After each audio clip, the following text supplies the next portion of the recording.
ನಂದೀಶ್ವರ ಪ್ರಿಯ ಸಖಾಯ ಪ್ರಣವನಾದ ಸಾಧಕಾಯ ಗಿರಿಗುಹವಾಸಾಯ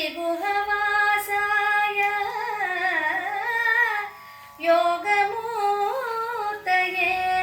ಶಿವ ಪಂಚಾಕ್ಷರಿ ಧ್ಯಾನ ತೃಪ್ತಾಯ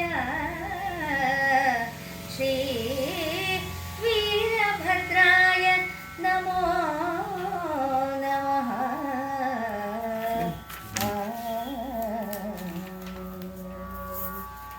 ಐಂಕಾರ ಐಂಕಾರ ರಹಸ್ಯಯುಕ್ತ ಶ್ರೀಕಾರ ಗೂಢಾತ ಮಹಾವಿಭೂತ್ಯ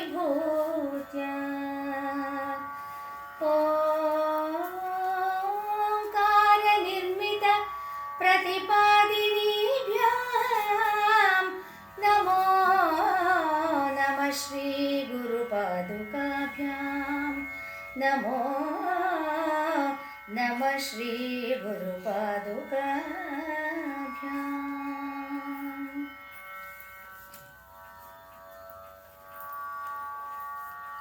रुद्रन भाणाभीक्षा अक्षान् अणದಿಂದಂ ಭದ್ರನು ಜನಿಸಲು ಹರಬೆಸೆಸಲು ಸುರ ಸೈನ್ಯ ಸಮುದ್ರಕ್ಕೆ ಒಡಬಾನಲದಾಡಿಡುವವಲ್ ಐದಿದ ಭದ್ರಾಣಿ ವಲ್ಲಭನು ಸುರ ಸೈನ್ಯ ಸಮುದ್ರಕ್ಕೆ ಬಡಬಾನಲದಾಳಿಡುವವಲ್ ಐದಿದ ಭದ್ರಾಣಿ ವಲ್ಲಭನು ಮನಸಿಜ ದಹನದ ಪುರ ವಿಘಟನದ ಅಂಧಕಮರ್ದನ ಯಮದಹನದ ಗರಳ ಸುರ ವಿಧ್ವಂಸನದ ಅಂದಿನ ಮುಡಿಸಲ್ಲಿ ಇಂದೊಂದಾದುದು ಅಂತು ಉಕ್ಕುವವನು ಹೊತ್ತುವ ಹೊಗೆವ ತನುಗೋಪಾನಳಂ ಇಂಗದೆ ಗಂಡಂದವನೊಲಿದ ಅನುಕರಿಸಿದ್ದ ಅಹಿತರು ಬಾಯ್ವಿಡೆ ಶಿವ ಶಿವ ಭೋಂಕನೆ ಹಣೆಗಣ್ಣಿನ ಮುಗ್ಗೆಚ್ಚಿನ ಹಗ್ಗಿಯ ಮೊಗ್ಗರದೊಳ್ಳು ಥಳಥಳಿಸಿದುದು. ಎಲ್ರಿಗೂ ನಮಸ್ಕಾರ. ರಾಘವಾಂಕನ ಒಂದು ಹೆಚ್ಚು ಪರಿಚಯವಿಲ್ಲದಂತಹ ಆದರೆ ಸಾಕಷ್ಟು ಪ್ರತಿಭಾನ್ವಿತವಾಗಿ ರಚಿಸಿರುವಂತಹ ಬಹಳ ಅಲಂಕಾರ, ರೂಪಕ, ಉಪಮೆ, ಧ್ವನಿಗಳಿಂದ ತುಂಬಿ ತುಳುಕುತ್ತಿರುವಂತಹ ವಿಶೇಷವಾದಂತಹ ವೀರೇಶ ಚರಿತೆಯ 2ನೇ ಸಂಧಿಗೆ ನಾವಿವತ್ತು ಪ್ರವೇಶ ಮಾಡ್ತಾ ಇದ್ದೀವಿ. ಹಿಂದಿನ ದಿನದಲ್ಲಿ ದಕ್ಷಯಜ್ಞದಲ್ಲಿ ಇವನು ಆಹ್ವಾನಿತನಾಗದೇ ಇದ್ದಾಗ ಅದರ ಬಗ್ಗೆ ತಿಳಿದುಕೊಂಡು ದಾಕ್ಷಾಯಿಣಿ ತಾನೇ ತನ್ನ ತಂದೆಯನ್ನು ಒಂದು ಸ್ವಲ್ಪ ಅವನ ಮನಸ್ಸನ್ನು ಪರಿವರ್ತನೆ ಮಾಡ್ತೀನಿ, ಇಲ್ಲಿದ್ದರೆ ಶಾಪ ಕೊಟ್ಬಿಡ್ತೀನಿ ಅಂತ ಅಂದ್ಕೊಂಡು ಹೋಗಿ ಅವನಿಂದ ವಿಪರೀತವಾಗಿ ಅಪಮಾನಿತಳಾಗಿ ತನಗೆ ಆದ ಅಪಮಾನಕ್ಕೆ ದಾಕ್ಷಾಯಿಣಿ ಅಷ್ಟೊಂದು ಗಮನ ಕೊಡುವುದಿಲ್ಲ. ಆದರೆ ತನ್ನ ಪತಿಯನ್ನು ಹೀನಾಮಾನವಾಗಿ ನಿಂದಿಸಿದಾಗ ಅದನ್ನು ತಡೆದುಕೊಳ್ಳಲಾಗದೆ ಅವಳು ಅಗ್ನಿಯ ಮೂಲಕವಾಗಿ ಪ್ರಾಣ ಬಿಡ್ತಾಳೆ ಅಂತ ಅಂದರೆ ಹೇಳ್ತಾ ಇದ್ದೆ. ಬೇರೆ ಪ್ರಸಂಗಗಳಲ್ಲೂ ಇಲ್ಲೂ ಹೇಗೆ ಅಂದರೆ ಅಲ್ಲಿ ಒಂದು ಕಡೆ ಅವಳು ಯೋಗಾಗ್ನಿಯಿಂದ ದೇಹ ಬಿಡ್ತಾಳೆ ಅಂತ, ಮತ್ತೊಂದು ಕಡೆ ಅಗ್ನಿಯನ್ನೇ ಪ್ರವೇಶ ಮಾಡಿಬಿಡ್ತಾಳೆ ಅಂತ. ಆ ದೇಹವನ್ನು ಬಿಟ್ಟಾಗ ದೇಹ ಅಲ್ಲಿರುತ್ತೆ, ಅದನ್ನು ಅವನು ಶಿವ ಬಹಳ ದುಃಖಿತನಾಗಿ ಆ ದೇಹವನ್ನು ಹೊತ್ಕೊಂಡು ತಿರುಗ್ತಾ ಇರುವಾಗ ಹೀಗೆ ತ್ರಿಲೋಕಪಾಲಕರಲ್ಲಿ ಒಬ್ಬನಾದಂತಹ ಈಶ್ವರ ಆ ದುಃಖದಿಂದ ಪೀಡಿತನಾಗಿ ಪತ್ನಿಯ ದೇಹವನ್ನು ಹೊತ್ಕೊಂಡು ತಿರುಗಿದರೆ ಅದು ಲೋಕಕ್ಕೆ ಕೇಡು, ಅವನ ಕರ್ತವ್ಯ ನಿರ್ವಹಣೆಗೆ ಸಾಧ್ಯವಾಗುವುದಿಲ್ಲ ಅಂಥೇಳಿ ಅದನ್ನು ವಿಷ್ಣು ತುಂಡು ತುಂಡಾಗಿ ಕತ್ತರಿಸಿ ಆ ಪಾರ್ವತಿಯ ದಾಕ್ಷಾಯಿಣಿಯ ದಿವ್ಯ ದೇಹದ ಪವಿತ್ರತಮ ದೇಹದ ಚೂರುಗಳು ಬಿದ್ದಂತಹ ಜಾಗದಲ್ಲಿ ಅಷ್ಟಾದಶ ಶಕ್ತಿಪೀಠ ಆಯಿತು ಅಂತ ನೆನ್ನೆ ನೋಡ್ತಾ ಇದ್ವಿ. ಇದರಲ್ಲಿ ಅವಳು ಅಗ್ನಿಯನ್ನು ಪ್ರವೇಶ ಮಾಡಿ ಅಗ್ನಿ ಸ್ವರೂಪವಾದಂಥ ತೇಜೋಮಯವಾದ ಚಿನ್ನದ ಬಣ್ಣದ ಬೇರೆಯೇ ಒಂದು ದೇಹವನ್ನು ಅವಳು ಪಡೆದುಕೊಂಡು ಆ ದೇಹದ ಮೂಲಕ ಅವಳು ಶಿವನ ಮುಂದೆ ಬಂದು ಆದದ್ದನ್ನೆಲ್ಲವನ್ನು ಹೇಳ್ತಾಳೆ. ಅದರಿಂದ ಕೋಪಾನ್ವಿತನಾಗ್ತಾನೆ ಅಂತ ನೆನ್ನೆಯವರೆಗೂ ಮೊದಲನೇ ಸಂಧಿಯಲ್ಲಿ ನೋಡಿದ್ವಿ. ಹಾಗೆ ಕೋಪಾನ್ವಿತನಾದಂತಹ ಆ ಈಶ್ವರನ ಒಂದು ಪ್ರತಿಕ್ರಿಯೆ ಹೇಗಿತ್ತು ಅಂದರೆ, ರುದ್ರನ ಭಾಳಾಭೀಳಾಕ್ಷ ಅನಳನಿಂದ ಭದ್ರನು ಜನಿಸಲು, ಅವನ ಭೀಕರವಾದಂತಹ ಕಣ್ಣಿನ, ಅದರಲ್ಲಿ 2 ಕಣ್ಣುಗಳು, ಸೂರ್ಯಚಂದ್ರ. ಸಾಧಾರಣ ಎಲ್ಲ ದೇವರುಗಳನ್ನು ವರ್ಣಿಸಬೇಕಂದ್ರೆ ಸೂರ್ಯಚಂದ್ರ ನೇತೃ 2 ಕಣ್ಣುಗಳು ಸೂರ್ಯನಂತೆ ಚಂದ್ರನಂತೆ ಅಂದರೆ, ಯಾಕೆಂದರೆ ಬೆಳಕನ್ನು ಬೀರುವುದರಿಂದ ಆ ರೀತಿ ಒಂದು ಹೇಳ್ತಾರೆ. ಇಲ್ಲಿ ಇವನಿಗೆ ಒಂದು ವಿಶೇಷವಾದ ಕಣ್ಣು, ಇವನನ್ನು ವಿಷಮಾಕ್ಷ ಅಂತಲೂ ಕರೀತಾರೆ. ವಿಷಮ ಅಂತಂದರೆ ಬೆಸ ಸಂಖ್ಯೆ, ಸಮ ವಿಷಮ ಅಂತ ಹೇಳ್ತೀವಿ. ಸಮ ಅಂದರೆ 2, 4, 6, 8, 10 ಇವೆಲ್ಲ ಸಮ. ವಿಷಮ ಅಂದರೆ 1, 3, 5, 7 ಇದೆಲ್ಲ ಬೆಸ ಸಂಖ್ಯೆ. ಇವನು ವಿಷಮಾಕ್ಷ, ಅದಕ್ಕೆ ಇವನಿಗೆ 3 ಕಣ್ಣು. ಹಾಗೆ ಇವನಿಗೆ ವಿಷಮ ಬಾಣ ಅಂತ ಕರೀತಾರೆ. ಮನ್ಮಥನಿಗೆ 5 ಬಾಣಗಳು, 5 ವಿಷಮ, ಅದರಿಂದ ಅವನಿಗೆ ವಿಷಮ ಬಾಣ ಅಂತಲೂ ಕರೀತಾರೆ. ಹಾಗೆ ವಿಷಮಾಕ್ಷನಾದಂಥ ಈ ಈಶ್ವರನ ಆ ಕೋಪೋದ್ರಿಕ್ತ, ಯಾಕೆಂದರೆ ಅಗ್ನಿ ಕಣ್ಣೋದು, ಅಗ್ನಿ ನೇತ್ರದಿಂದ ಅದಕ್ಕೆ ಅನಳ ನೇತ್ರದಿಂದ, ಅನಳಾಕ್ಷನಿಂದ ಭದ್ರನು ಜನಿಸಲು ಹರ ಬೆಸಸಲು ಸುರಸೈನ್ಯ ಸಮುದ್ರಕ್ಕೆ ಒಡಬಾನಲು ದಾಳಿಡುವ ಓಲ ಇದ್ದಿದ್ದ ಭದ್ರಾಣಿ ವಲ್ಲಭನು. ಅವನ ಆಜ್ಞೆಯನ್ನು ಪಡೆದುಕೊಂಡು ಸಮುದ್ರಕ್ಕೆ ಒಡಬಾನಲ್ಲ ಅಂತ ಇಲ್ಲಿ ಒಂದು ಕವಿ ಉಪಯೋಗಿಸ್ತಾನೆ. ಒಡಬಾನಲ್ಲ ಅಂದರೆ ಸಮುದ್ರದ ಒಳಗಿರುವಂತಹ ಬೆಂಕಿ, ಬಡಬಾನಲ್ಲ ಅಂತ ಹೇಳ್ತಾರೆ. ಅದರೊಳಗಿರುವ ಬೆಂಕಿ ಅಂತ ನಮಗೆ ಒಂದು ಅನಿಸುತ್ತೆ, ಸಮುದ್ರದೊಳಗೆ ಬೆಂಕಿ ಇರುವುದಕ್ಕೆ ಸಾಧ್ಯವೇ ಇಲ್ಲ. ಏನಂದ್ರೆ ಹೌದು, ಯಾಕೆಂದ್ರೆ ಅಲ್ಲಿ ಸಮುದ್ರದ ಒಳಗೂ ಸಹಿತ ಜ್ವಾಲಾಮುಖಿಗಳಿವೆ. ಆ ಜ್ವಾಲಾಮುಖಿಗಳು ಅವು ಯಾಕೆಂದ್ರೆ ಅದು ಎಷ್ಟೇ ಆದರೂ ಆ ಅಗ್ನಿಯ ಒಂದು ಆ ವಿಪರೀತ ತೀವ್ರತೆಯ ಮುಂದೆ ನೀರು ಕುದ್ದೋಗುತ್ತೆ, ಆವಿಯಾಗುತ್ತೆ, ಅಗ್ನಿ ಉಳಿಯುತ್ತೆ. ಆದ್ದರಿಂದ ಇದು ಬಹುಶಃ ಹಾಗೆ ಒಂದು ಕಲ್ಪನೆ ಅದಲ್ಲ. ಯಾಕೆಂದರೆ ಯಾವುದು ತಮ್ಮ ಅನುಭವಕ್ಕೆ ಬಂದಿರುತ್ತೋ ಅದನ್ನು ಒಂದು ರೂಪಕದ ರೂಪದಲ್ಲಿ ಅಥವಾ ಅದಕ್ಕೆ ಒಂದು ಬೇರೆಯ ಚಿತ್ರವನ್ನು ಕೊಟ್ಟು ಮಾಡ್ತಾರೆ. ಈಗ ಒಂದೇ ಒಂದು ಸಣ್ಣ ಉದಾಹರಣೆ ಹೇಳಬೇಕು ಅಂದರೆ ನನಗೆ ಆಶ್ಚರ್ಯ ಆಗ್ತಾ ಇತ್ತು.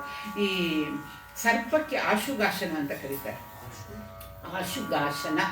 ಆಶುಗ ಅಂದರೆ ಗಾಳಿ. ಗಾಳಿಯನ್ನು ಆ ಸರ್ಪದ ಬಗ್ಗೆ ಹೇಳಬೇಕಾದ್ರೆ ವಾಯುಭಕ್ಷಕ ಆಶುಗಾಶನ ಅಂತ ಹೇಳ್ತದೆ. ನನಗೆ ತುಂಬ ಆಶ್ಚರ್ಯ ಆಗ್ತಾ ಇತ್ತು. ಅದು ಗಾಳಿಯನ್ನೇನು ತಿನ್ನುವುದಿಲ್ಲ, ಗಾಳಿಯನ್ನೇನು ಕುಡಿಯುವುದಿಲ್ಲ, ಅದರ ಆಹಾರ. ಆದರೆ ಒಂದೇನು ಅಂದರೆ ಅದು ಪ್ರತಿಯೊಂದನ್ನು ಸಂಪೂರ್ಣ ಅಗುದು ಇದು ಬೇರೆ ಮಾಡಿ ಅದು ಬೇರೆ ಮಾಡಿ ಅಲ್ಲ, ನುಂಗುವುದು. ಈಗ ರುಚಿಯ ಒಂದು ಹಪಹಪಿಕೆ ಇರುವುದು ಮಾನವನಿಗೆ ಮಾತ್ರ. ಬೇರೆ ಎಲ್ಲವೂ ಹೊಟ್ಟೆಯ ಹಸಿವಿಗೋಸ್ಕರ ಆಹಾರವನ್ನು ತಿಂತಾರೆ. ಹಾಗೆ ಅದು ಕೆಲವು ಹೆಬ್ಬಾವು ಅವೆಲ್ಲ ಕುರಿನೇ ನುಂಗುತ್ತೆ ಅಂತ ಹೇಳ್ತಾರೆ, ಮನುಷ್ಯನೇ ನುಂಗುತ್ತೆ ಅಂತ ಹೇಳ್ತಾರೆ, ಪ್ರಾಣಿಗಳನ್ನೇ ನುಂಗುತ್ತೆ ಅಂತ ಹೇಳ್ತಾರೆ. ಹಾಗೆ ಅಥವಾ ಇಲಿನೇ ತಗೊಳ್ಳಿ, ಒಂದು ಸಣ್ಣ ಹಾವು ಇಲಿ ಆಗಲಿ ಕಪ್ಪೆ ಆಗಿ ನುಂಗಿದಾಗ ಅದೇನು it is not a processed food. ಆಗೇನಾಗುತ್ತೆ, ಆ ದೇಹದ ಸಂಪೂರ್ಣ ಒಳಗೆ ಹೋಗಿರುವಂತಹ ಅದರ ಆಹಾರ ಸಂಪೂರ್ಣವಾಗಿ ಜೀರ್ಣವಾಗಿ ಮೂಳೆಯಾದಿಯಾಗಿ ಯಾಕೆಂದ್ರೆ ಅವುಗಳ ಒಂದು ಇದನ್ನು ಬಿಟ್ಟಾಗ ಮೂಳೆ ಏನು ಹೊರಗೆ ಬರಲ್ಲ. ಅದು ಸಂಪೂರ್ಣವಾಗಿ ಜೀರ್ಣವಾಗಕ್ಕೆ ಹೆಚ್ಚಿನ ಕಾಲ ತೆಗೆದುಕೊಳ್ಳುತ್ತೆ.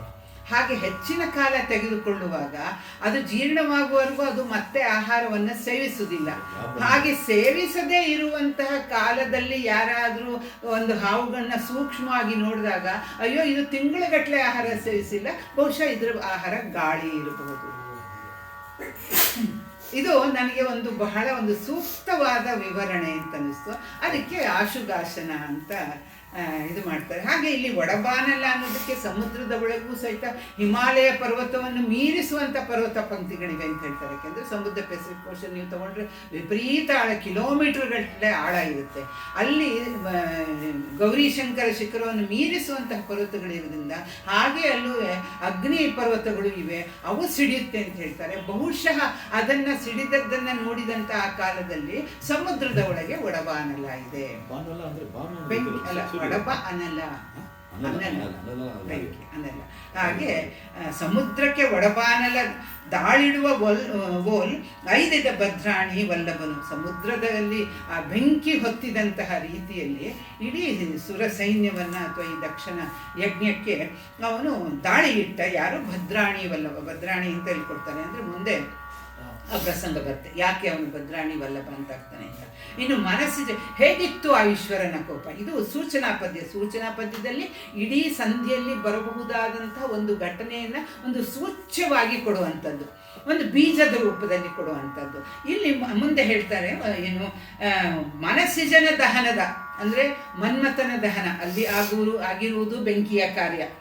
ಭಗ್ಗಂತ ಆ ಹಣೆಗಣ್ಣು ಬಿಟ್ಟಾಗ ಯಾಕೆಂದ್ರೆ ಕ್ಷಣದಲ್ಲಿ ಬೂದಿ ಆಗಬೇಕು ಅಂದರೆ ಅದರ ಒಂದು ಬೆಂಕಿಯ ತೀವ್ರತೆ ಎಷ್ಟಿರ್ಬೋದು ಯೋಚನೆ ಮಾಡಿ.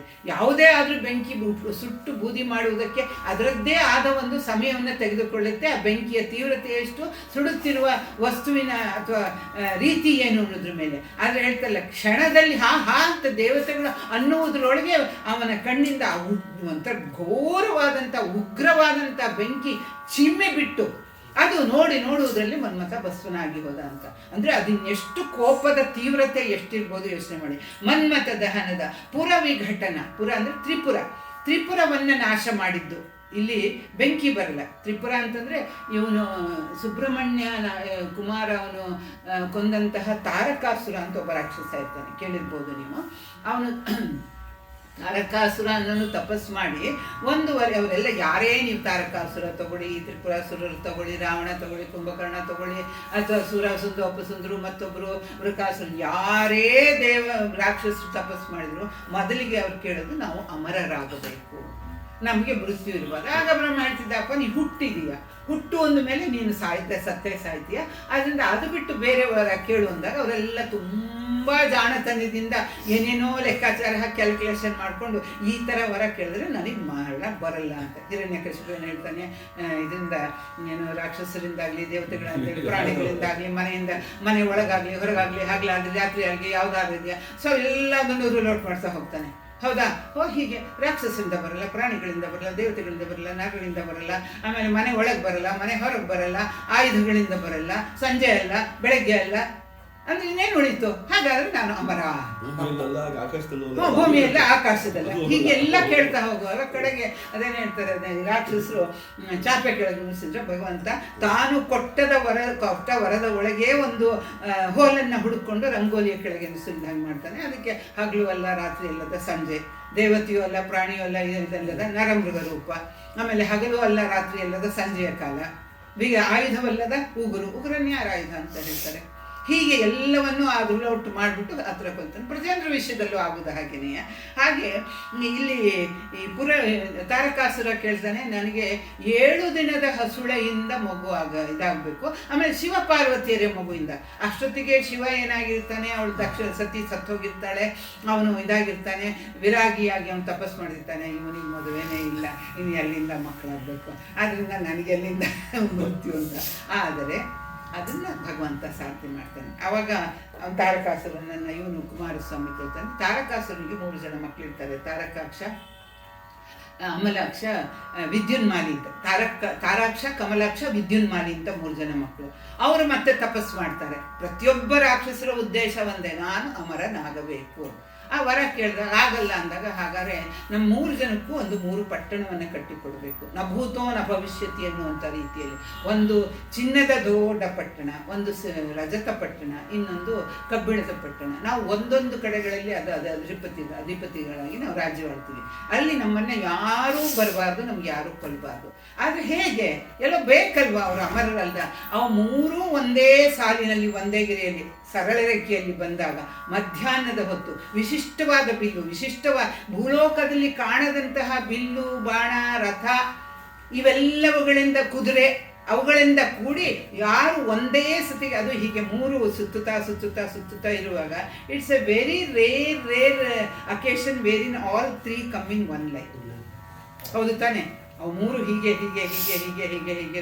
ವೇಗವಾಗಿ ಸುತ್ತುತ್ತಾ ಇರುವಾಗ ಯಾವುದೋ ಒಂದು ಕಡೆ 3 ಒಂದೇ ಲೈನ್ನಲ್ಲಿ ಬಂದಾಗ, ಸರಳ ರೇಖೆಯಲ್ಲಿ ಬಂದಾಗ, ಆಗ ವಿಶಿಷ್ಟವಾದ ರಸದಲ್ಲಿ, ವಿಶಿಷ್ಟವಾದ ಕುದುರೆಯಲ್ಲಿ, ವಿಶಿಷ್ಟವಾದ ಸಾರಥಿ, ವಿಶಿಷ್ಟವಾದ ರಥ, ಇದು ಬತ್ತಳಿಕೆ, ವಿಶಿಷ್ಟವಾದ ಬಿಲ್ಲು, ಬಾಣಗಳಿಂದ ಒಂದೇ ಬಾಣದಲ್ಲಿ ನಮ್ಮನ್ನು ಕೊಂದರೆ ನಾವು ಹೋಗ್ತೀವಿ.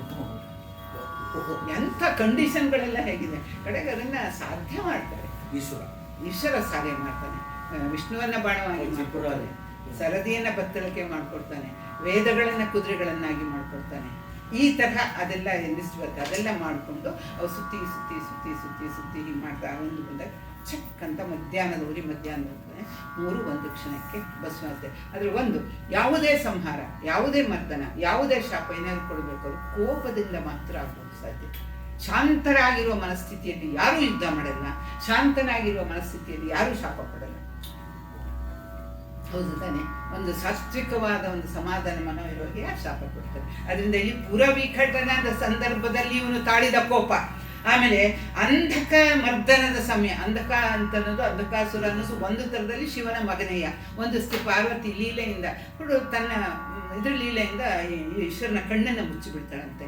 ಭಗವಂತ ಕಣ್ಣು ತೆಗೆದ್ರೆ ಹಾಕಲು ಕಣ್ಣು ಮುಚ್ಚಿದರೆ ರಾತ್ರಿ ತಾನೆ. ಹಾಗೆ ಮುಚ್ಚಿದಾಗ ಆ ಒಂದು ಜಗತ್ತಿಗೆಲ್ಲ ಕತ್ತಲೆ ಕವಿದ ಹಾಗೆ ಪಾರ್ವತಿ ಪಾರ್ವತಿ ಇದೇನು ನೀನು ಮಾಡ್ತಿದೀಯ ಅಂದಾಗ ಅವಳು ತೆಗೆದಾಗ ಆ ಒಂದು ಕಣ್ಣ ಬಿಂದು ಬಿದ್ದಾಗ ಅವನು ಕಣ್ಣು ಮುಚ್ಚಿದಾಗ ಹುಟ್ಟಿದಂಥ ಒಬ್ಬನು ರಾಕ್ಷಸ, ಅವನು ಅಂಧಕಾಸುರ.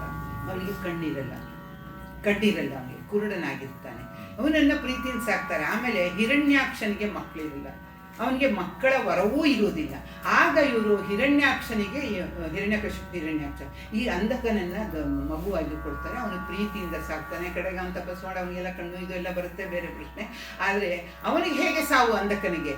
ಅವನು ತನ್ನ ಜನನಿಯ ಮೇಲೆ ಕಾಮದ ಕಣ್ಣನ್ನೇನಾದರೂ ಜನನಿಯ ಅಥವಾ ಜನನಿಯ ಸಮಾನರಾದಂತಹ ಸ್ತ್ರೀಯ ಮೇಲೆ ಕಾಮದ ಕಣ್ಣನ್ನು ಅವನು ಹರಿಸಿದರೆ ಆಗ ಅವನಿಗೆ ಮೃತ್ಯು ಅಂತ.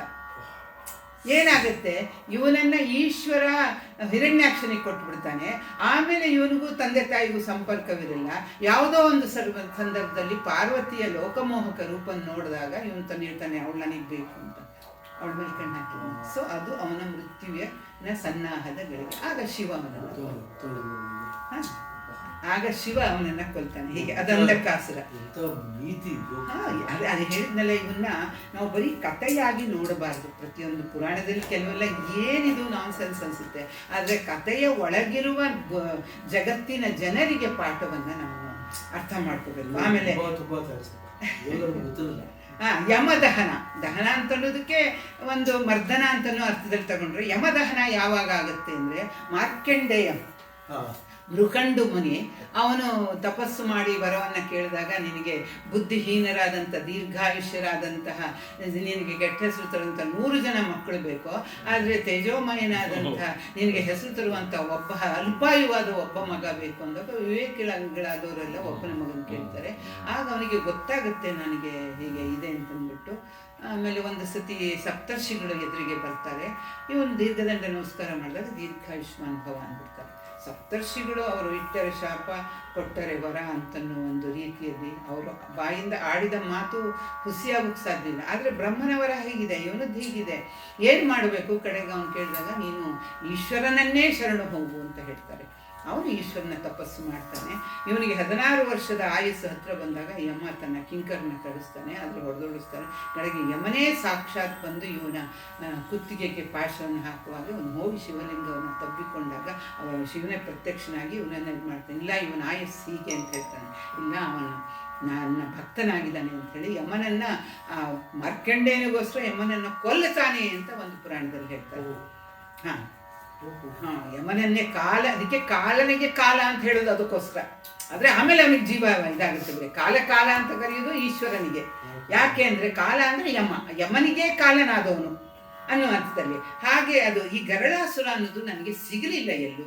ಇವನು ಯಾರು ಗರಳಾಸುರ, ಇವನಿಗೆ ಯಾಕೆ ಅವನು ಇದು ಮಾಡ್ದ ಅನ್ನೋದು ನಾನು ಬಹಳಷ್ಟು ರೆಫರ್ ಮಾಡಿದೆ, ನನಗೆ ಸಿಗಲಿಲ್ಲ. ಎಲ್ಲರೂ ಸಿಕ್ಕಾಗ ನಾನು ಹೇಳ್ತೀನಿ. ಆಮೇಲೆ ಸುರ ವಿಧ್ವಂಸನದ ಅಂದಿನ ಮುಳಿಸಿನಲ್ಲಿ ಎಲ್ಲ ಅವನು ಏನೇನೇನೇನೇನು ಒಂದು ಕೋಪದಿಂದ ಲೋಕ ಕಲ್ಯಾಣಾರ್ಥವಾಗಿ, ಇದು ಕೇವಲ ತನ್ನ ಕೋಪ ತನ್ನ ಅಹಮ್ಮನ್ನು ಪ್ರದರ್ಶಿಸೋದಲ್ಲ, ಲೋಕ ಕಲ್ಯಾಣಾರ್ಥವಾಗಿ ಸಾತ್ವಿಕರಾದಂತಹ ದೇವತೆಗಳ ರಕ್ಷಣೆಗಾಗಿ ಎಲ್ಲೆಲ್ಲಿ ಈಶ್ವರ ಕೋಪವನ್ನು ತಾಳಿ ಯಾವ ಧ್ವಂಸನ ಕಾರ್ಯವನ್ನು ಮಾಡಿದ್ನೋ ಆ ಎಲ್ಲ ಕೋಪಗಳ ಒಟ್ಟು ಮೊತ್ತದ ರೀತಿಯನ್ನು ಮೀರುವಂತಹ ರೀತಿಯಲ್ಲಿ ಮುಳಿಸಲ್ಲಿ ಇಲ್ಲಿ ಒಂದಾದಂತಕ್ಕುವ ಬಲು ಹೊತ್ತುವ ಹೊಗೆಯ ತನುಗೋಪಾನಳ ತನುವಿನ ಕೋಪದ ಬೆಂಕಿ.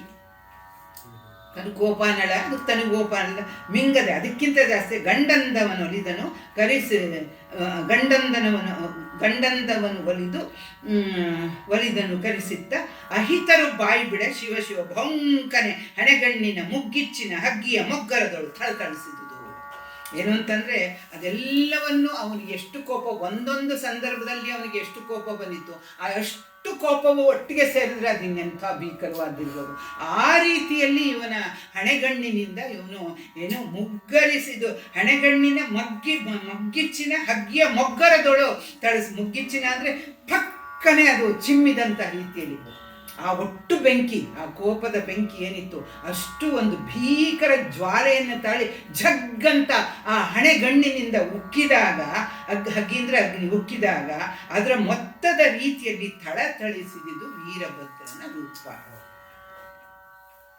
ಕಡೆಗಾಲದ ಕಿಚ್ಚಿನ ಮುಚ್ಚಳ್ ತೆಗೆದಂದದೆ ಗುಡಿಸುವ ನಡುಗಣ್ಣ ಎವೆಯೊಡೆಯಲು ತೊಂಗಲ್ಗಿಡಿ ಕೆದರುತ್ತ ಉಕ್ಕಿದ ದಳ್ಳುರಿ ಗಗನವ ತೀವಲು ಬಿರುವಿಸಿನಯಂ ಕಾದು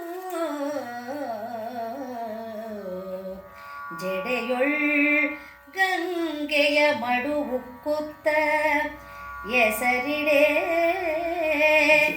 ಜಡೆಯೊಳ್ ಗಂಗೆಯ ಮಡು ಉಕ್ಕುತ್ತೆಸರಿಡೆ ಹೊಗಲ್ ಎಡೆಗಾಣದೆ ಸಸಿ ಬೆವರಿಳಿದು ಉರೆಚ್ಚುಯ್ಯನೆ ದನಿಗೊಡುವ ಸುಧಾ ಬಿಂದುವಿನ ಒತ್ತು ಬಿಡಿದನು ಎಲೆಲೆ ವೀರ ಕುಲಾಧೀಶ್ವರನು. ಈಗ ಎಲ್ಲ ಒಂದು ಮತಗಳಲ್ಲೂ ಧರ್ಮಗಳಲ್ಲೂ ಒಂದು ಈ ಸೃಷ್ಟಿಯಾದಂತಹ ಒಂದು ಪ್ರಪಂಚ ಒಂದು ಸ್ಥಿತಿ ನಾಶವಾಗುತ್ತೆ ಅಂತ ಹೇಳ್ತಾರೆ. ಡೂಮ್ಸ್ ಡೇ ಅಂತ ಕರೀತಾರೆ ಇಂಗ್ಲಿಷ್ನಲ್ಲಿ.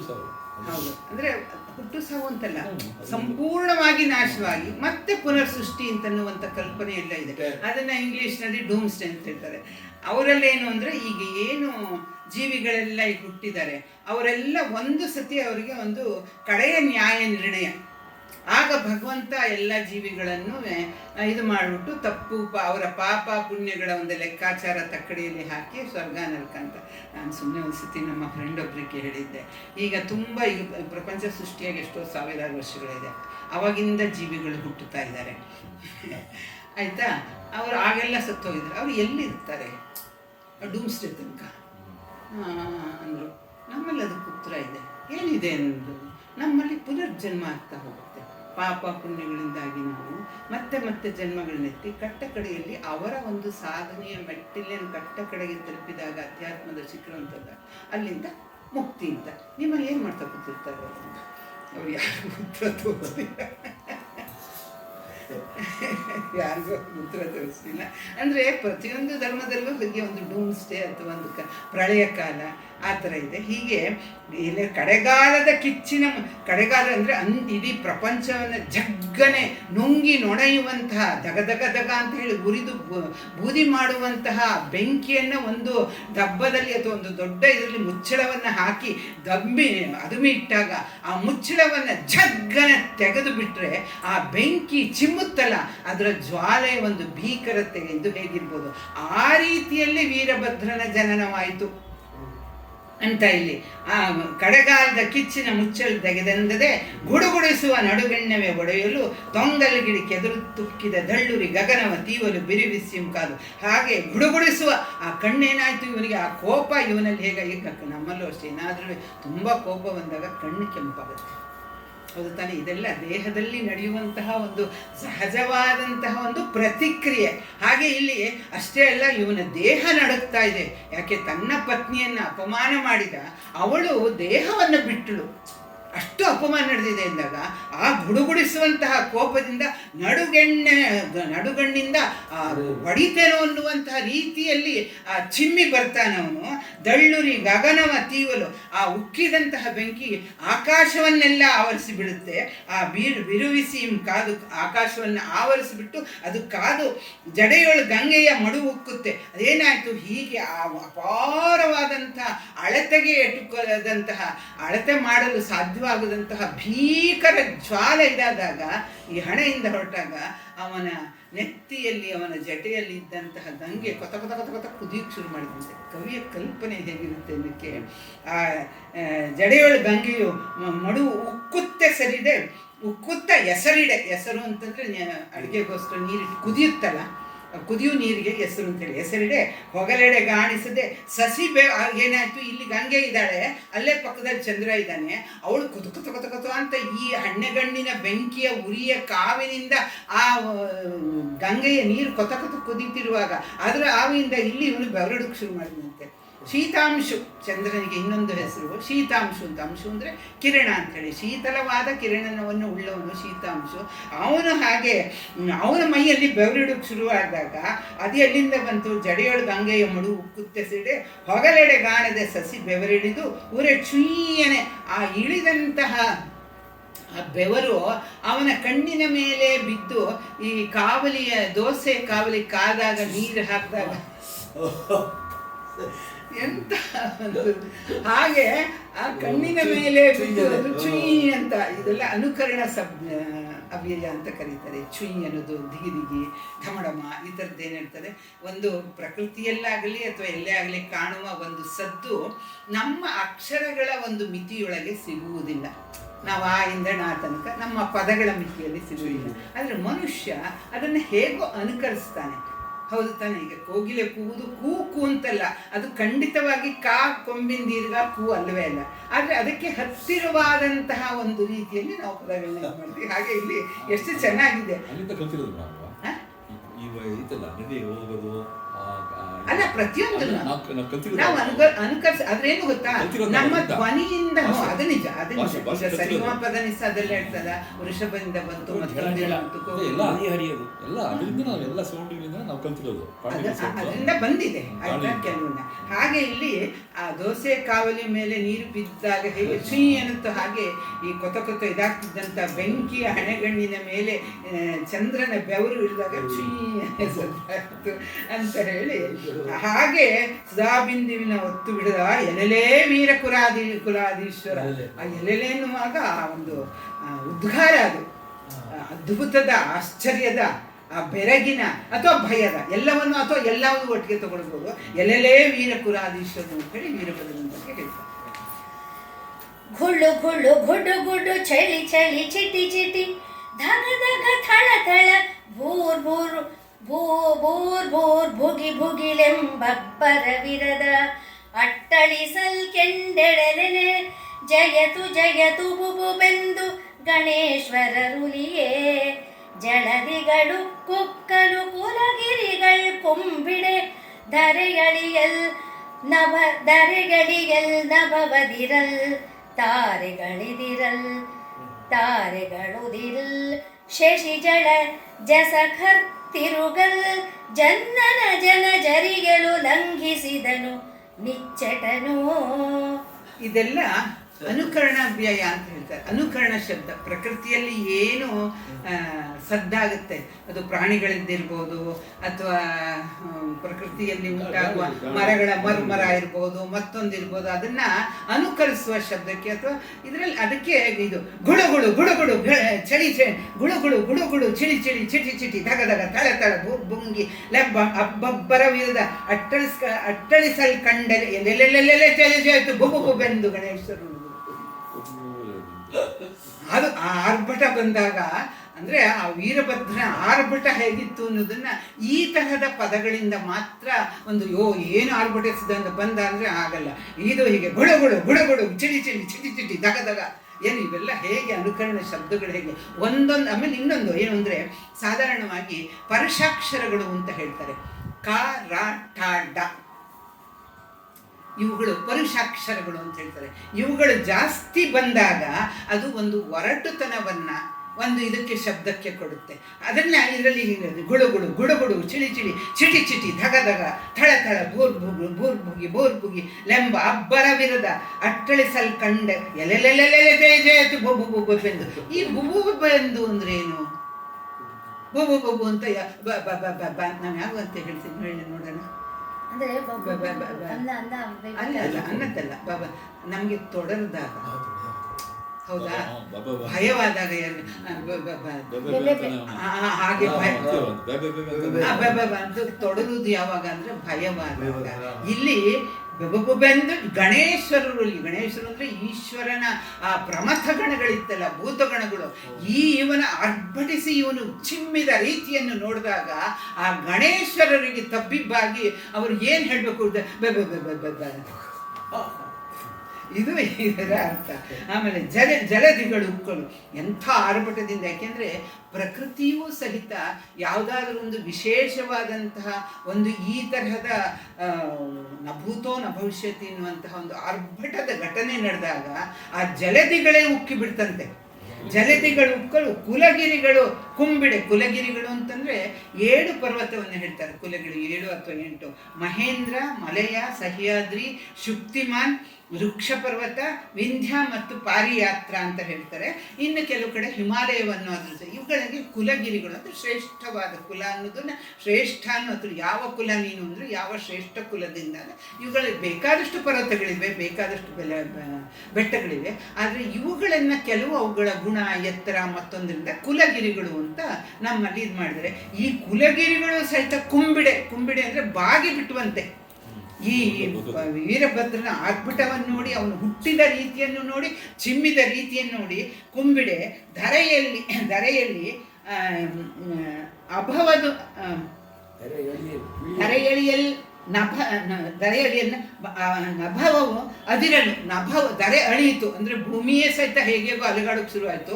ಆ ನಭವು ಅದಿರಲು, ಆಕಾಶ ಒಂದು ತರ ತತ್ತರಿಸೋದಕ್ಕೆ ಶುರುವಾಯ್ತಂತೆ. ಅಂದ್ರೆ ವೀರಭದ್ರನ ಒಂದು ಜನನದ ಆಟಾಟೋಪ ಹೇಗಿತ್ತು ಅನ್ನೋದನ್ನ ಒಂದು ಸಶಕ್ತವಾಗಿ, ಇದು ಉತ್ಪ್ರೇಕ್ಷೆ ನಿಜ, ಆದ್ರೆ ಈ ತರಹ ಪದಗಳು ಬರದೇ ಇದ್ರೆ ಅದರ ಒಂದು ಇದು ನಮ್ಗೆ ಸಿಗುವುದಿಲ್ಲ.